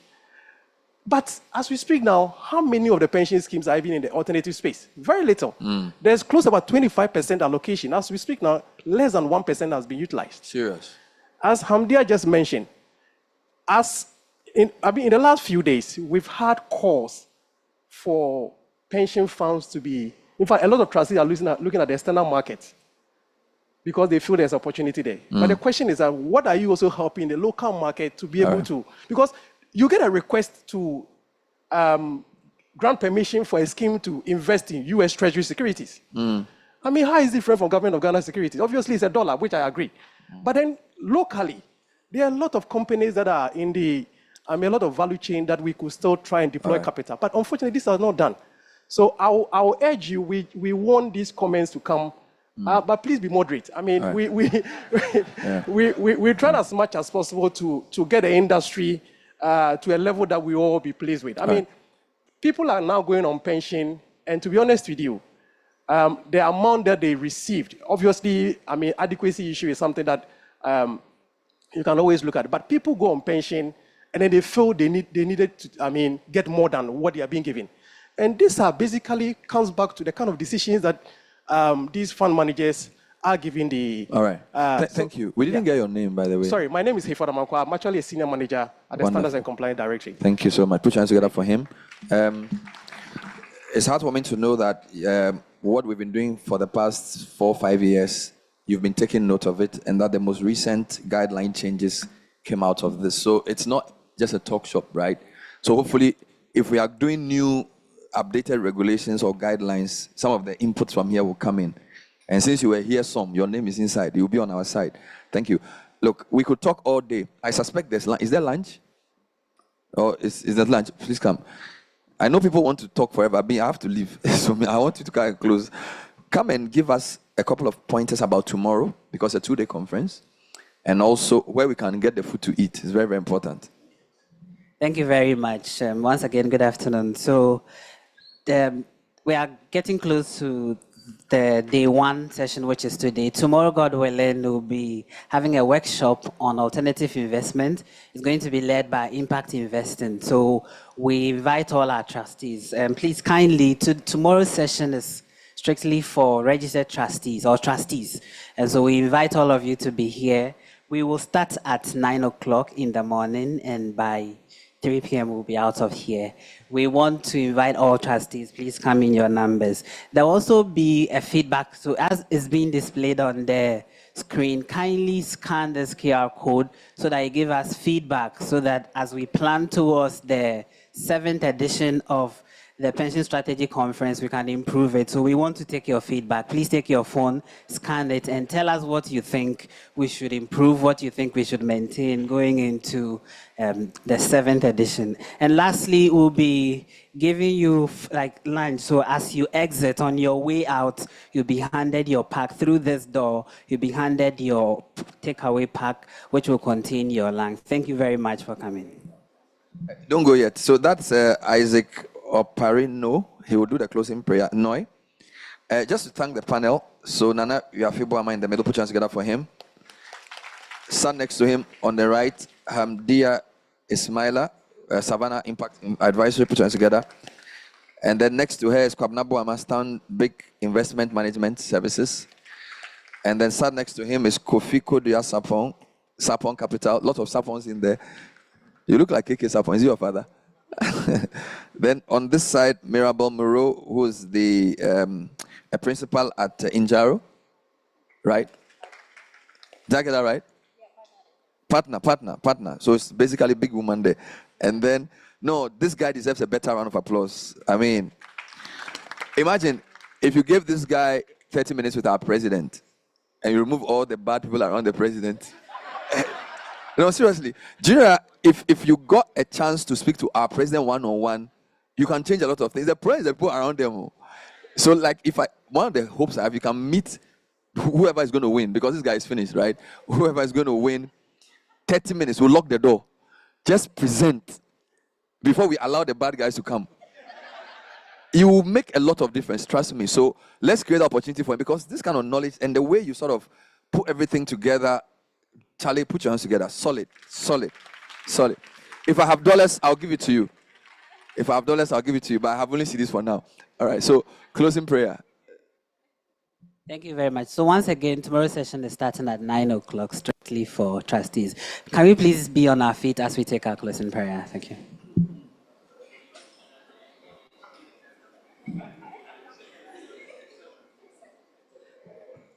Please let's pray. Our Father in heaven, we are grateful so much. We thank you for today. We thank you for your presence. We thank you for your guidance. We ask for your presence in the beginning, and you have been with us through a very successful program. We thank you so much for the ideas that have been shared. We thank you so much for the insight that we have received. We commit tomorrow's session into your hands and ask for your guidance once again. As we leave here into our various workplaces and homes, we ask for your traveling mercies that will be delivered safely to wherever we are going to. We pray committing all the facilitators and the speakers into your hands. As they have poured out their heart to us, oh God, let them be watered as it is said in your word that he that waters shall be watered. We thank you so much for your goodness and your faithfulness. To the glory of your name have we prayed. Amen. Please, once again, on your way out to the left, which is the left of the auditorium, you take your food. Thank you. We'll take a picture. Okay. Please, we are going to take a group picture on the stage. Yeah. No. Or tomorrow? Okay, I hear we'll take the picture tomorrow. Thank you. Thank you very much. So on your way out, please, you'll get your food. Thank you.